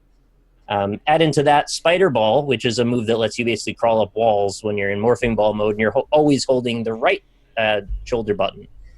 And they're very tiny little buttons, at least on the old 3DS, and if your finger is not on there cemented on, you'll fall off the wall and have to do a whole thing again. Real quick, Nick, because you mentioned this, I just have like a question I'm wondering from you guys. When you put your thumb on a thumbstick on a controller, like where does the thumbstick go in your thumb? For me, it's like, I don't know if you can see that. You sit on the edge, it's like in the middle. You know what I'm saying? I do like edge and middle on the right stick. So you're like on the tip, like up here, kind of. I'm talking like I've got like the middle of my finger on. Yeah. I'm on the tip of my thumb. Yeah. Okay. I'm a middle thumb guy. Yeah. Right in the middle of my But thumb. let me show you how that works on the actual 3DS. Right. Yeah. Exactly. Here. So my thumb is here, and my pointer finger is here. And if I'm holding it properly, it means I've got to have it crouched like underneath my palm. Yeah. To get my thumb and my first finger, or my pointer finger under it properly. And my hands are just too big for this device, is I think ultimately the problem. And I don't know if that's really as big a deal as I'm making it out to be, but it's definitely hampering my enjoyment, and I should really probably be playing it on a larger 3DS to enjoy it more. That being said, they did a pretty decent job making it a proper Metroid game. The map seems interesting so far. I mean, it's not directly what Metroid 2 was. They've taken liberties with it. They've added some new powers. And most specifically, the biggest thing they've added is a parry button, which is Y. And parry button is not a thing that's been in any Metroid before, with the exception of maybe Other M, because that was sort of a combat-focused Metroid. Largely, Metroid games are about jumping and shooting stuff and sometimes scanning stuff. This game, though, all the enemies, when they get close to you, they will basically just zoom in on you and just hit you. And if you don't hit that parry button, which acts like basically a constant QuickTime event, you won't get that quick kill, which means they're going to hit you, do like almost a half tank of your damage, and then you've got to shoot them 15 times. I'm not kidding. Like, it literally can take 15 shots sometimes to kill some of these basic enemies. Jesus. So they really incentivize you to use that parry constantly. Yeah. Now, I am fairly early in the game, and I'm told that when you get further into it, it becomes much less of an issue because you'll have stronger weapons, obviously. At the beginning, I'm leaning really heavily on missiles just so I don't have to worry about the parry as much. But I am still trying to do it as often as possible just to program my mind to do that. The other thing is, though, the enemies come back constantly. If you just walk off the screen, it's like Mega Man. They're just back again. Right. So if you screw up a jump and you fall down somewhere, all the enemies are back. Now you got to parry them all again. It makes combat sort of a chore for me, and it doesn't feel as good as prior Metroids where you just kind of power through all the enemies. They're just gone. I don't know that it's prohibitive enough to say that it's like a bad Metroid or anything. I don't think it's a bad Metroid in general. I just have to take some points off for that stuff because it just doesn't feel as frictionless as I think it could have had they just gone with a more traditional setup that way. Now, the other thing I have to mention is comparing this to AM2R, which is the fan-made Metroid 2 remake, which actually took a much more traditional, sort of like remaking it in Zero Mission's engine, which is a 2D natural sort of side-scrolling way. And that game, I thought, was one of the better Metroids that exists at all. I have to say, in my opinion, it's much worse than AM2R. Doesn't mean it's a bad game, but like it's a not official Nintendo game, and I think he did such a freaking fantastic job on that it really outshone that game. And I think that might have something to do with why they were so stringent on it, getting it off, all the internet. They just didn't want that in there for people to talk about it or see it.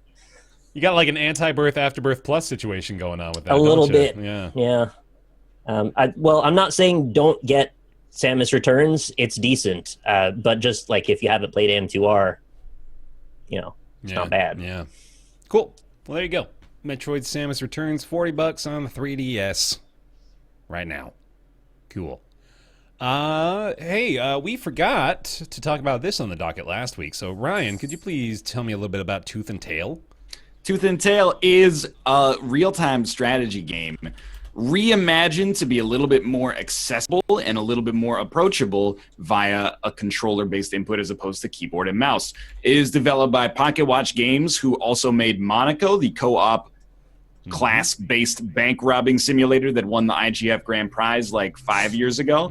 And it's beautifully like handcrafted. The music is wonderful. It's done by Austin Wintory, who is the Journey composer and did other things that I can't recall. The Banner Saga, He's done so much. He's great.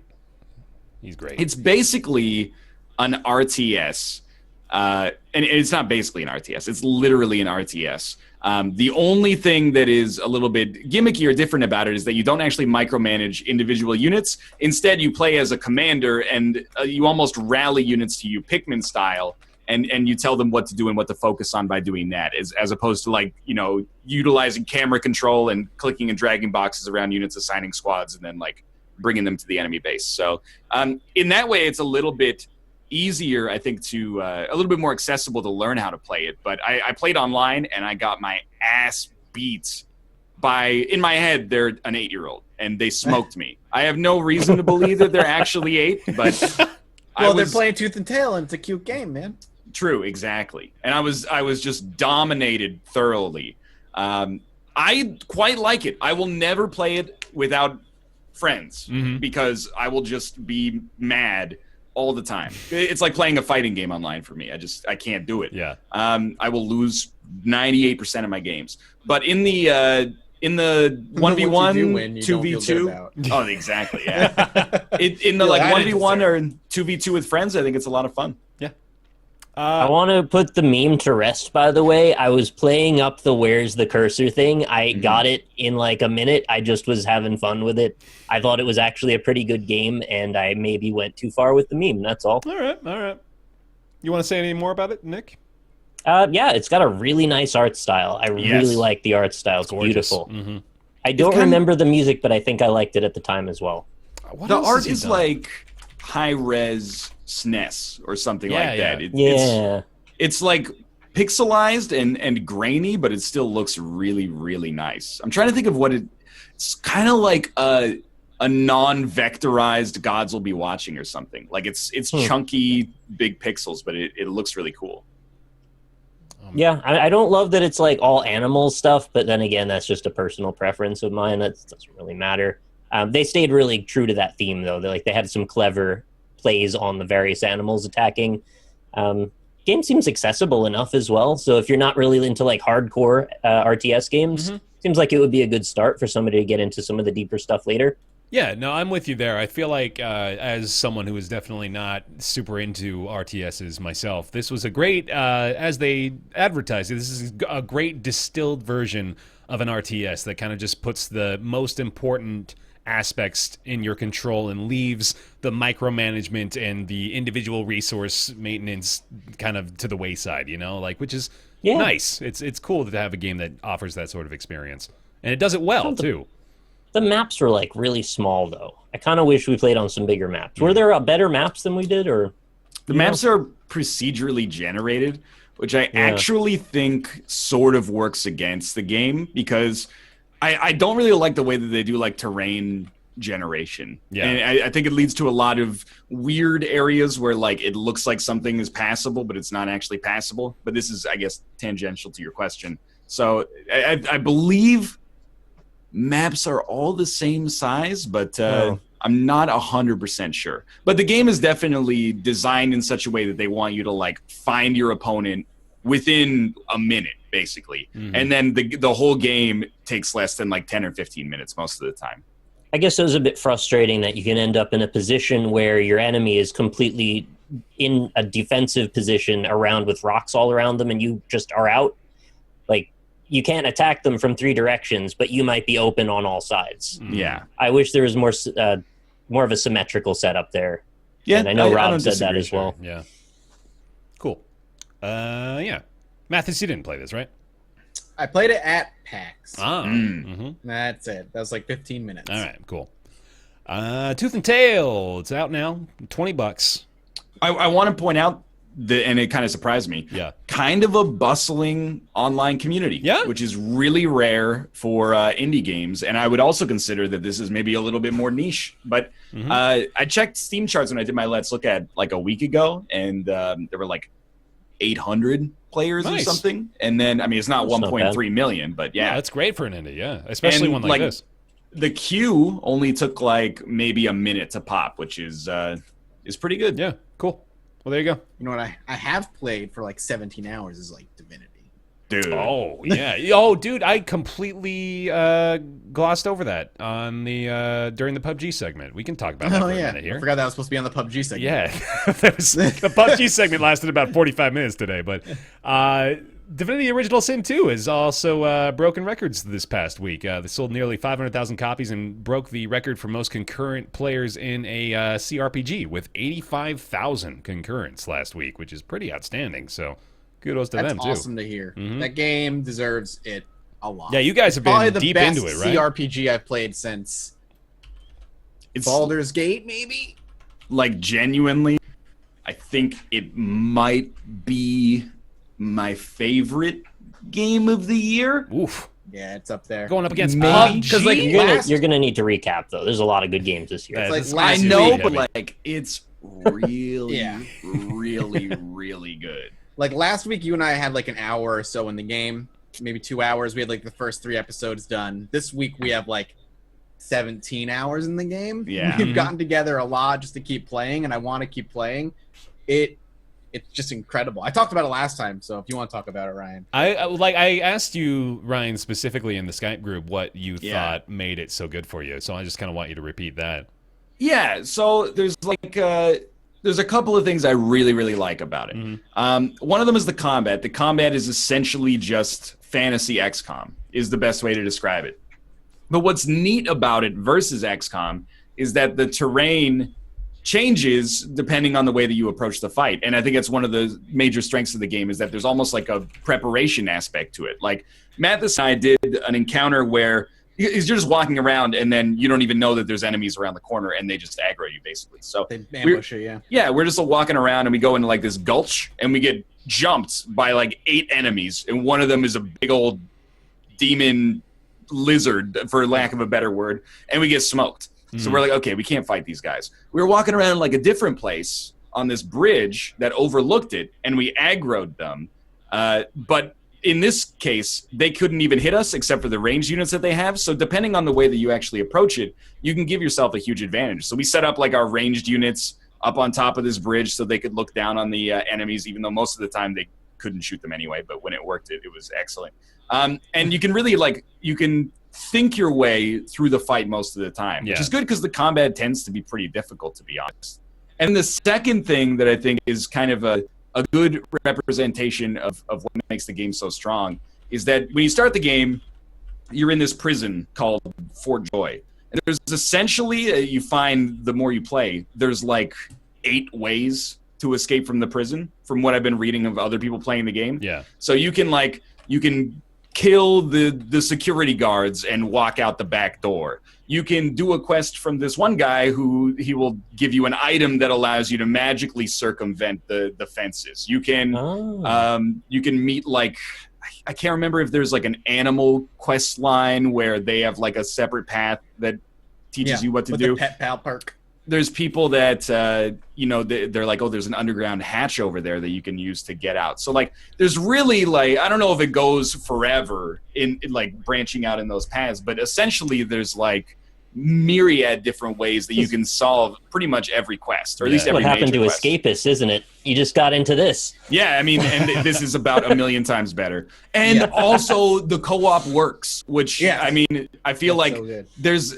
as good as Divinity Original Sin 2 is, and I think it's amazing, I think the reason it's breaking these concurrent records for CRPGs is because they're allowing online co-op. And it really does add a lot to the experience, because Mathis plays like a damn jerk, and it makes me mad, but it makes the experience that much more enjoyable. Yeah, It's really fun. It's really fun playing with somebody who's trying to play like the noble, good character, and I'm like, I'm going to play the outlaw asshole and not care. Yeah, I actually get mad sometimes. Like, I mean, these are like mild spoilers for the series, but it's not much. But feel free to tune out for like 90 seconds if you want to. At one point in the game, you come across like a named NPC who is part of the evil guys, but has been blinded by even more evil guys. So I talked to him first, and he was like, "Hey, I'm going to arrest you." And I was like, basically, try it, bitch. And then we get ambushed by other people, and we kill those other people with him on our team. With him on our side. And he was like, "Thank you. I can't thank you enough. Like, I'll never forget you." Then Mathis talks to him a minute later and aggroes him, and the dude is like, "Well, I have to kill you." So we had to actually murder him. The whole time I was like, we already did the quest line to save this guy, and then you just came back and basically were like, "I'm gonna kill you for looting experience." Yeah, I basically like talked to him, and I'm like, and he's like, because he hadn't talked to me yet, and he's like, it's my job, I have to arrest you. And I'm like, "Fuck you, bitch." And we just had to get into a fight about it, but he died and gave us a ton of experience. He did give us some sick experience. Well, hey, there you go. Double dipped. Nice. We did double dip. There's also the emergent gameplay is like 10 out of 10. Yeah. Like in an early episode, I was sneaking around and I stole this lady's pants out of her dresser, and then 2 seconds later she was like, "Hey, have you seen the person that stole my pants? Like, I want to. Can I look through your bag?" And I was like, "No, you can't look through my bag." And she's like, "Do you think I'm an idiot?" And then she started yelling for the guards, so I had to put her down. Wow, and, dude. She's just like a town person, like a just person for the in pants. town. You stole her pants and killed her? I had to kill her, otherwise You I was had gonna to get kill arrested. her. Ryan playing the noble knight stole Had some to lady's kill pants. this woman over her pants that he stole. That's not right. And the one last thing that I'm gonna sneak in is you have access to all of your skills and like attacks outside of battles. So there's a lot of cool stuff that can happen. Like you can come across sick people and you could cast a healing spell on them. Unfortunately, you can also come across people that are sick with something that you don't know, and when you cast a healing spell on them, they die. And then you go, "Oh." And then later on in the game, maybe other NPCs talk to you and they go, "Hey, we're looking for this guy. He holds all the power to be like the prophesied hero of light. Oh, no. Have you heard of him?" And you're just like, He might be dead. "I killed him with kindness, maybe?" I tried to help him. The other thing, like spending like 16 more hours in the game since last week and this week, the thing that I've really come to appreciate is the writing in the game is amazing. And That's the what I've voice heard, acting, yeah. And the voice acting is 90% really, really good. Yeah. But the game's ability to just... How many times I've sat there and be like, "There's no way the devs thought of this." And then the devs thought of that. So like little things, just like little conversation tidbits that just recognize that I'm like an undead character and they just won't deal with me, to like killing this person and out of nowhere, and then having the game kind of mold itself around the fact that you murdered this person. And if people knew him, whatever, talking about him, being like, "This guy's dead," whatever. There's just so many little things that the game just kind of recognizes, makes it such a flexible game. And the game 100% willing to let you break its mechanics. Something very simple is I got gloves of teleportation off of this quest. And those gloves can break certain things. Like we went into this maze where the only way to open a door is to use a skull, but the skulls are disintegrate after every use. And there's only a certain number of skulls in the game. But I was like, wait a minute, what if I use my gloves of teleportation and I can actually like break, quote unquote, the game where I can like teleport Ryan and all my party members on the other side of the gloves, give the gloves to my party member on the other side, have them teleport me over there, and we can just kind of go through the maze without really needing to do the maze properly, as it were. Mm-hmm. Or using gloves of teleportation in combat, where like we're getting whooped. This is one really strong dude right in front of us. I'm just gonna teleport him as far away as I possibly can and just give us like 3 rounds of dealing with the trash. Yeah. And then when he finally gets back, we're able to fight him. Mm-hmm. It reminds me a lot of D&D and just allows you to think out these situations. And the game doesn't say no pretty much ever. That's great. Which is great. Yeah. I love it. Fantastic. Well, cool. I even Yeah. made Ryan sad with the sad little bear story. You got mad about that too? This is an actual monster. Oh, I know that. No, I know. I don't even want to tell you what happens because I'd rather you just experience it for yourself in the course of the series. But Matt, this is not took a kid's toy or something. No, worse. it's actually like 10 times worse. Oh, okay. Well, that's the feel-good story there. Again, of course, Divinity Original Sin 2 breaking the CRPG concurrence record with 85,000 players last week, so that's cool. I think that It has been a strong year. Obviously, like Zelda, Destiny 2, those games are going to get a lot of attention, Battlegrounds. But I think that Divinity is going to clean up. Really? If It nothing else deserves comes out of nowhere and like surprises people, I think Divinity is going to be like hugely successful in year-end lists and stuff like that. It needs it's to. that good. It's so interesting that the game had no hype really built up behind it No, until yeah. it launched, and Not then at people all. were like, "Wow, this game is incredible." I mean, people were aware of it. Like, they Because knew about Divinity the 1 original. was good. Yeah, it was good. really good, Mhm. but it wasn't like this good. It was not like this. This is why I'm so surprised, because I played some of Divinity and I was like, okay, yeah, this is a CRPG, but you guys are just adamant about it. So I'm feeling like shit. Maybe I need to try this now. Don't be afraid to just play the type of character you want. And if you play with somebody, playing two different type of people makes some really fun moments. Cool. Isn't it really long? Yes. Oh yeah, you guys are. That was the other thing Ryan and I were talking about before the show started. Right. We're what? How far into the Yeah, game? well, I was talking to a friend of mine last night, and I told him where we were, and he said that we were about 1/3 to 1/2 of the way through Act 1 at 15 hours. So, How many acts I don't- are there in the game? Do you know? I don't know, You don't know. I think there's 3 or 4. but like, 51. to be fair, we probably like a quarter of that playtime is 3 acts, Ryan. 3 acts. Okay, probably like a quarter of the playtime is refighting enemies that we died to once. Because every encounter, it probably goes a lot faster in single player, but because Mathis and I like table talk basically to plan our moves together, every fight takes like 15 to 30 minutes. So Half the fun though is going into a fight and preparing, and like being able to send in your rogue quietly, sneakily behind the back lines before combat pops off. And yeah, having those really good turn ones. dude, there's nothing better than like when you have no chance to win the fight, so you just reload and you come back when you're 1 level higher and you just shit on them. Like this is one of those RPGs where like every level you've ascended like 1 plane higher to being a god, Kind of So- D&D style. Exactly. Yeah, So no, every- it's very it is not like playing like Diablo, for example, where you go 1 level up and your lightning does like 0.2 more damage per second. This is like you've basically gone through like another puberty Yeah. every time you go through a level. Sweet. All right. Let's change gears here. Mathis, I want you to tell me about Heat Signature, please. Sure. Heat Signature is the next game by the developer of Gunpoint, the game that came out 3 or 4 years ago at this point. I think it was in time, 2014, I think. yeah. Yeah. And what Heat Signature is, and I think you best described it, Bear, it's a mashup of Hotline Miami and like FTL. You are playing like the space rogue who operates out of this little spaceport, and you take jobs that rank in difficulty and you get paid appropriately for those jobs, and you're slowly liberating every little star on this big galaxy map to be free from the tyranny of whatever political machine that they're a part of, essentially. But the gameplay loop is pretty easy, and it's really, really addicting. You take a job, which is usually to kidnap somebody, assassinate somebody, rescue somebody, or steal a ship, as far as I've run into so far.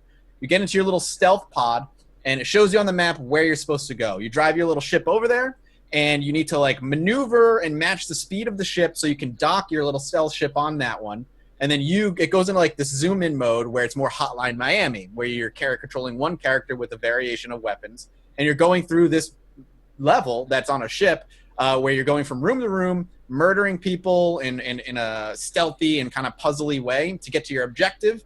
And then if you kidnap somebody, you bring the body back on your ship, and you fly back home with the body and accomplish a ship. Or you could do something like murder everybody on the ship, kill the captain, take over the ship, and then pilot that ship back home all the way back. And as the missions get harder, some of the ships have like turrets on them you have to kind of avoid with your ship. Some of the guards will use like guns that'll one-shot KO you. And it has like an Enter the Gungeon feel or Isaac feel, where there's different heroes you can pick from to go out on these missions.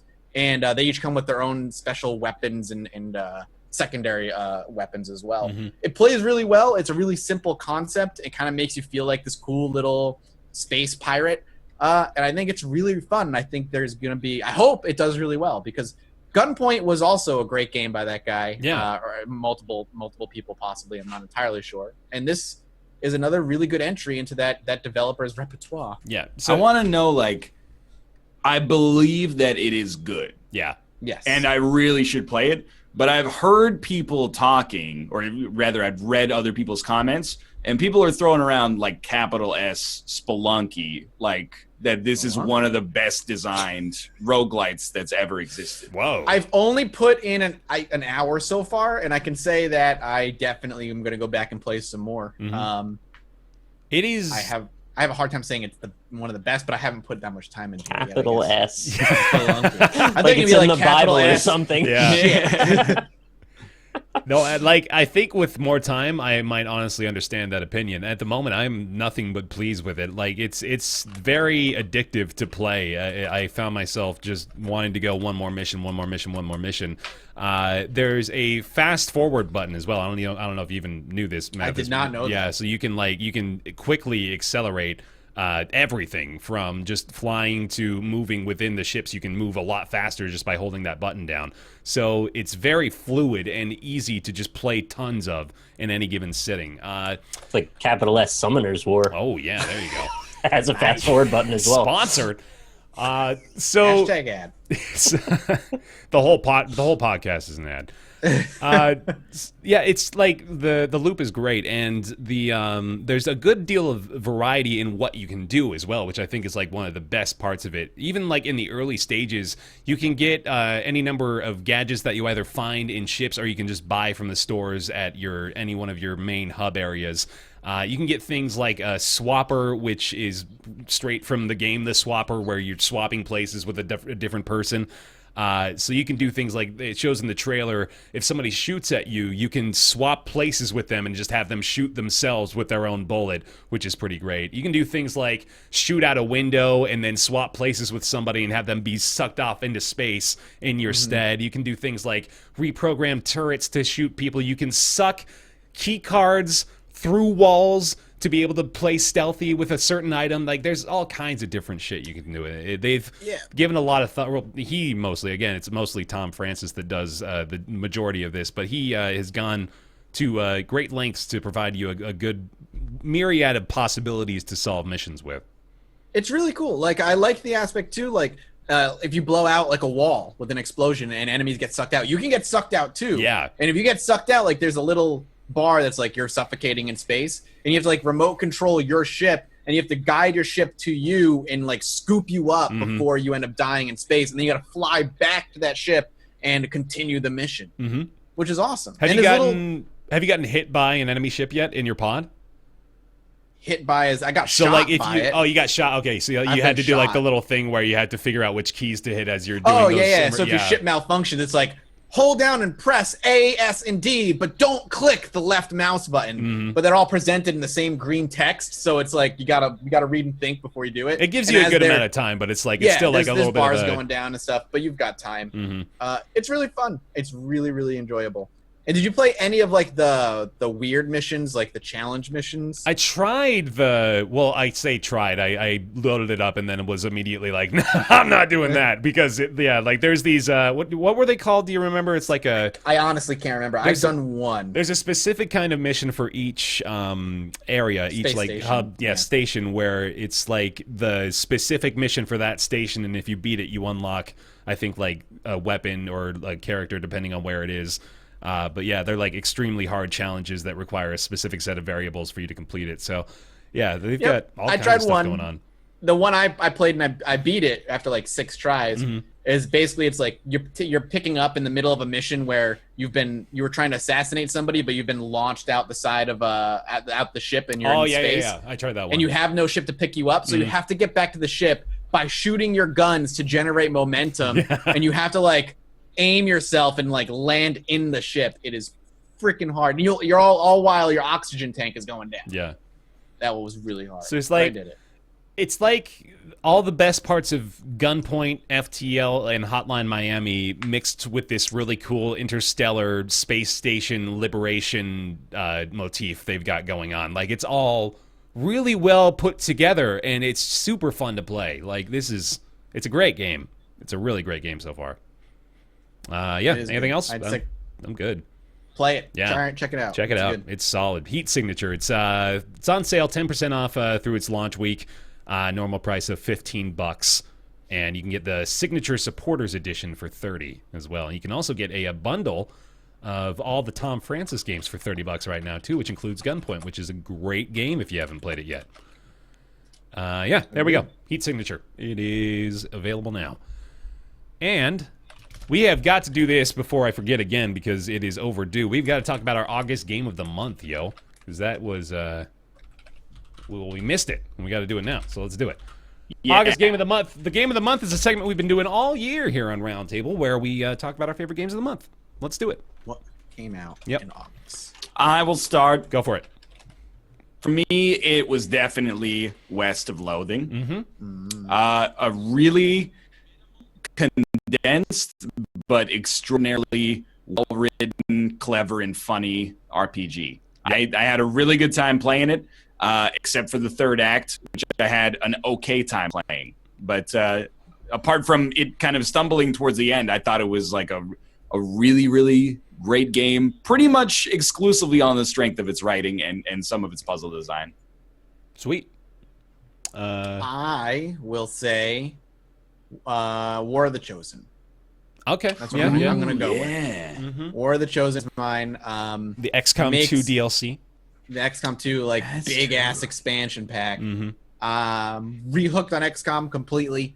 And while there are aspects of it that have recently been infuriating me with a couple of their kind of mission specifics, overall, it makes XCOM 2 basically XCOM 2.5. Like, it's almost XCOM 3. Mhm. It's really good. Dude, for anybody that has not played War of the Chosen, it adds so much. I was skeptical. I was like, oh, just another DLC for XCOM 2. Nah, But the like pseudo nemesis system that they added on top of everything else, it's like it revitalizes the game completely. My one suggestion is turn off Alien Hunters DLC. Don't play with that. Yeah. Because the way they redistribute the Alien Hunters in the game is even more infuriating than it was before War of the Chosen came out. It is freaking awful. I'm in a bit of an awkward spot for my August game of the month. I think if I had played different games, it would probably end up being different things. My initial thought was it was probably Sonic Mania, but I just kind of wasn't into the level design of some of the later levels. I found it a little too You didn't ever frustrating. seem like you were that big on it, like, at all. Well, I sat and played the whole thing in one sitting, and it was fine. I thought it was one of the better Sonic games that it's out there. Yeah. I don't know. It wasn't the knock it out of the park style, massive hype thing that we thought it was going to be for me. Sure. I guess. I mean, I don't mean to talk down to it. It was fine. I'm going to probably have to say Absolver, Okay, yeah. but it was a light favorite. Like, I played the whole thing in almost one sitting, so I obviously liked something about it. The fighting system is fun enough that I thought it was interesting. I just wish the game was of a larger scope. Yeah, that That was being said, I mean, it's good. that was one of your biggest criticisms of it. I remember is that there wasn't enough of it. So Yeah, there wasn't enough of it to make me happy. wasn't So a it's like Game I'm- there. I must have been happy. I just wanted to be happy longer. Yeah. So it must have been good. for sure. I can, I That's can Absolver see kinda that. gets ultimately it for I me. fell on. Like, I was thinking Absolver was going to be it, but then I remembered XCOM came out. But Absolver, yeah, I'm with you. Like, I feel like that was my biggest criticism of the game as well. Is like, there's amazing mechanics, but there's just not a game surrounding it. Right. I want to give a nod to West of Loathing as well. Love that game. I had a great time with it on the old YouTube series there. I dug Sonic Mania as well. As I mentioned, I've played the Sonic games. That's my childhood there, playing on the Sega Genesis, and Mania was just fantastic. But I'm going to give mine to Mario Rabbids, actually. Mario Rabbids Kingdom Battle, which is something Elise and I are still playing on the old Switch just as our downtime game. It's a good time, man. Like, it just... Ryan, you were mentioning last week that you were that ship had sailed for you, maybe a little bit less impressive than you'd thought.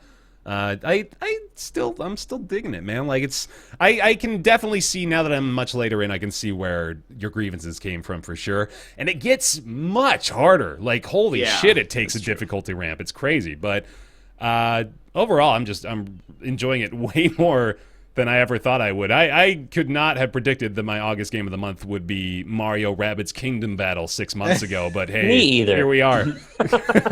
I just don't like the stuff in between the fight. It's it's definitely not the strongest point of it for sure. All those I don't know how you get around that. You could like have Mario go back to like Peach's castle and then play the strategy layer of XCOM, I guess is what I'm looking for. But like the light, like I don't even know what you describe it as, like puzzle platforming or yeah. point and click puzzling or something. I'm just like, I don't really like it. But I like the mechanics for the battles at least. And I mean, I don't dislike the game, but I think I probably like it less than most people. And definitely less than I did when I started. To your credit, I was thinking to myself, would I enjoy this nearly as much were it not for like the licensed properties and characters involved? And the answer to that is probably no. So like at its core, I guess it's not as strong as I'd like, but I think you got to kind of weigh that in consideration here of like that makes it the game it is the fact that they use those characters with that sort of appeal.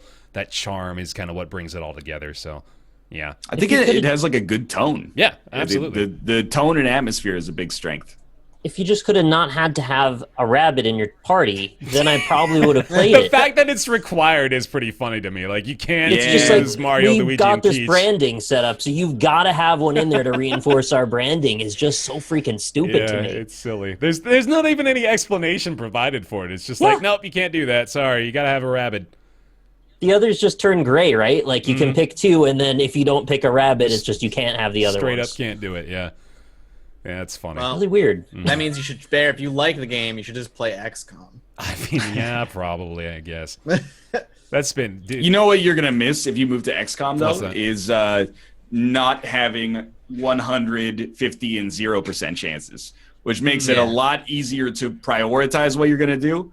When you're sitting there with like a 63% chance. Yeah. But that if it hits, it's like the difference between succeeding and failing in the mission. Well, that's always the 50-50 shot in Mario is the thing, too, so... Yeah. Can I have XCOM on Switch? Like, why not? It's pretty much what you got with Mario. No, but I want actual XCOM with the new Apparently, downloadable stuff. The new downloadable stuff is all on the PS4, and apparently it runs like garbage. Oh. Bummer. All right. Well, they got Doom to run on the Switch. They can't get XCOM? I want to see what Doom looks like on the Switch. do, yeah. I watched the gameplay video. They just dumbed down the textures a little bit, and it runs at 30 FPS at best. Okay. It's impressive they could do it at all, honestly. In XCOM recently, you don't get this in this kind of emergent gameplay in Mario X Rabbids. Yeah. But I missed a 90% shot. Immediately after that, missed a 70% shot. Immediately after that, missed a 70% shot. When your 90% shot is you literally one tile from the alien and the nozzle of the gun is in his mouth, and your soldier goes, you just want to freak out. I like when they'll like line up a shot on Overwatch. And they shoot the gun. So he's like, Rob's there. He's got like a cannon pointed directly at the enemy, and then he just goes like, like. You know he's gonna miss before the pop-up happens. Because he just starts like, aiming down. This guy like aims like right in between his eyes, and then just like shifts 15 degrees to the left when he shoots. They'll clip the barrel of the gun into their head, and it'll still miss. Like, they won't even move sometimes. It'll just shoot out the back of their head. Some of the animations are hilariously janky. Or when you're dead on, but the alien dodges, but the bullets go through him, and then after the bullets are past him, then he goes... For the audio-only listeners, Math is dramatically dodged out of the Matrix way. dodge. Yeah. All right, sweet. So there's our August game of the month. Long time coming, but there it is. We got that for posterity's sake for us to review at the end of the year. Thanks, guys. And you know what? That would normally bring us in everybody's favorite segment, but womp womp. Everybody's favorite segment has gone to the wayside. Wow. Yeah, that makes me sad. I know, dude. It was a good time. But what we're going to do instead, well, also everybody's other favorite segment, after their favorite segment, of course, Nick's Weird Games, has run its course as well. Nick is... Womp squared. Yeah, no kidding. Nick has run out of weird games. Wouldn't you know it? But what we're going to try this week is talking with subs. So I'm going to go ahead and throw on the sub-only chat right now. If I can remember how to do it. There we go. That's not it either. I know how to use Twitch. There it is. There's the one. So, we're going to do Talking with Subs, which is kind of a combination of things that we've done in the past where we talk with the Twitch chat as well as, Ask Roundtable, of course, we've been doing in the past. We just want to kind of get some maybe potential topics that you guys thought we could talk about that we might have missed on this week's show, maybe some other things that you want to have a quick conversation with, just 5 to 10 minutes at the end of each live show to chat with chat, and just do that. So that's what we're going to do here for the last bit of the show. You're cheating the system. Oh, what's he doing? What's he doing? He's a mod, but he's not. Oh, he's such a sneaky beaver. So far, 3 people. Hey, how's it going? Hey, guys. How's it going? Yeah, if you got a, by the way, let me take this opportunity to shill out. If you got that Twitch Prime sub, if you're not really using Twitch all that much, but you happen to be an Amazon Prime member, if you got a Twitch Prime sub up there on that subscribe button, go ahead and just drop that on the podcast. That would be super great for us. We'd appreciate Alternatively, that. you want to get around the system, you could just donate 1 bit and then put your message into the cheer text. But you didn't hear that from me. Oh, no. You could pay us 1 cent per message that you send in chat. Yeah. But, anyway, okay, so I guess this may be an experiment for sure, but... we should probably announce at the beginning. Yeah, I thought we could try it out, a little trial run, but maybe not. Oh, well. We got all them in advance, because the questions are not going to just pop up. I do, yeah, That's why Ask Roundtable is nice. I give them all the time in the world to write an email. Mm-hmm. Well, if you want to throw compliments at us like you guys are doing right now. So. Oh my God, they did it! They're geniuses. Here they come! Here come the 1 set messages. I'm into it. Throw me those pennies, baby. 16 bits divided 4 ways. There we go. We got it. Rolling it, baby. 4 cents. Is the soft launch? The hard launch is next week. Now that you know that this segment's coming. All right, let them loose. Let them loose. He has done it. Let them loose. And that was the Give Us Money segment. Thank you very much for joining us for that. Look, good times. Good times. Let me level with you here, y'all. It's not a big operation we got going on behind the scenes. It's a group of dudes doing a show. We appreciate you being here for it, so thank you. But this is true. But anyway, yeah, that's the show. Thanks for watching. We appreciate y'all being here. Thank you much for the support. I want to thank the Twitch subs, of course, today. No, never mind. That list is gone. All right, so we'll go over here and look at the Patreons, of course. Thank you very much. It just straight up disappeared as soon as I went to load it up. Thank you very much to the Patreon supporters on our patreon.com/roundtable. We really appreciate you. Over that's Julian Aversgard, Jonathan Graham, Scotty119, Ricky Grist, Eric Schooley, Stephen Aoki is on our Patreon list now. That's his real name, not an unironic shout-out. He felt important to specify in the list as well. Metadata Studios, thank you very much for the new pledge there as well. James Pete, Peter Sinison, Ellis Spice, John Kalchik, O. Thomas Games BR, Jakar Sampson, With a Dance Number, Kolnar Sehoa, Joseph Boss, Penn Gillette, Michael Bush Larson, Talks to Wall, DJ Majesty, Chaos Inside, We Both Know What's Been Going On, Theorist, Colby Klein, Greenlight, Oren Saltzman, Brizzlebrett, Positron, Miscara, Mediocrities, Justin, Samurfet, Logan Ray, thank you all very, very much for supporting. And thank you very much, by the way. Want to send a quick thank you to those of you who responded to my call from the episode 100 shout out. Thank you very much for all the new patrons over there as well, and any tier that you chose to support at. We really do appreciate that quite a bit. Thank you to the subs from today's show as well. Want to go ahead and give those a quick shout out. Thank you very much to Angelic Knight, Wing Wang, Bocher, Valkwire, Rayman Reed, Alex, Timo, Atelipus, Sand Spikes, Garrett Storm, Ghost Banana, Crack-a-Lack, Oliado, Benson and Hodges, Nekusol, Tech Tight Toe, and that's it. Thank you very much, guys, for the subs, the resubscriptions. Thank you very much for supporting the show. We appreciate you being here. We'll, of course, be back next week. Check out the little schedule thing, by the way. Fancy new addition via Twitch extensions. You got a schedule for the podcast. We got this week's show, next week's shows on there, and I'll be adding the ones that are definitive as we go forward. Don't want to schedule things too far out, as, of course, plans can change here in the YouTube world really quick. So, but for the foreseeable future, the next 2 weeks of shows ought to be planned out down there, so you can get an event alert, I think, is something that you can sign up for if you want to click that and go through and check it out. But yeah, there's all kinds of ways to be notified, like following us on Twitter, also, for example. DanGiesling.com for his newsletter. Oh, yeah, for sure, yeah. Make sure you get that notification. Yep. Schedule's also adjusted for time zone, which is very helpful. That does help quite a bit. But yeah, anyway, follow us on Twitter at RoundtablePC, and show discussion subreddit, of course, as well, roundtablepodcast at reddit.com. Any other general websites you guys want to promote, like anything on the internet? YouTube.com/JudgeMathisGames. Sure. New video out. Sure. Go check it out. There you go. Mm-hmm. If you have any suggestions for stuff you want to hear at the end of the show, Yeah. I guess you can feel free to send us those. You can tweet them to us or whatever you want. There you go. Cool. Okay. Well, that's going to wrap it up. Thank y'all for joining us for another episode of Roundtable Live. We are going to take off. Thanks for watching. Play the music. Boom. We'll see you next time. Bye-bye. Later. Bye, everybody.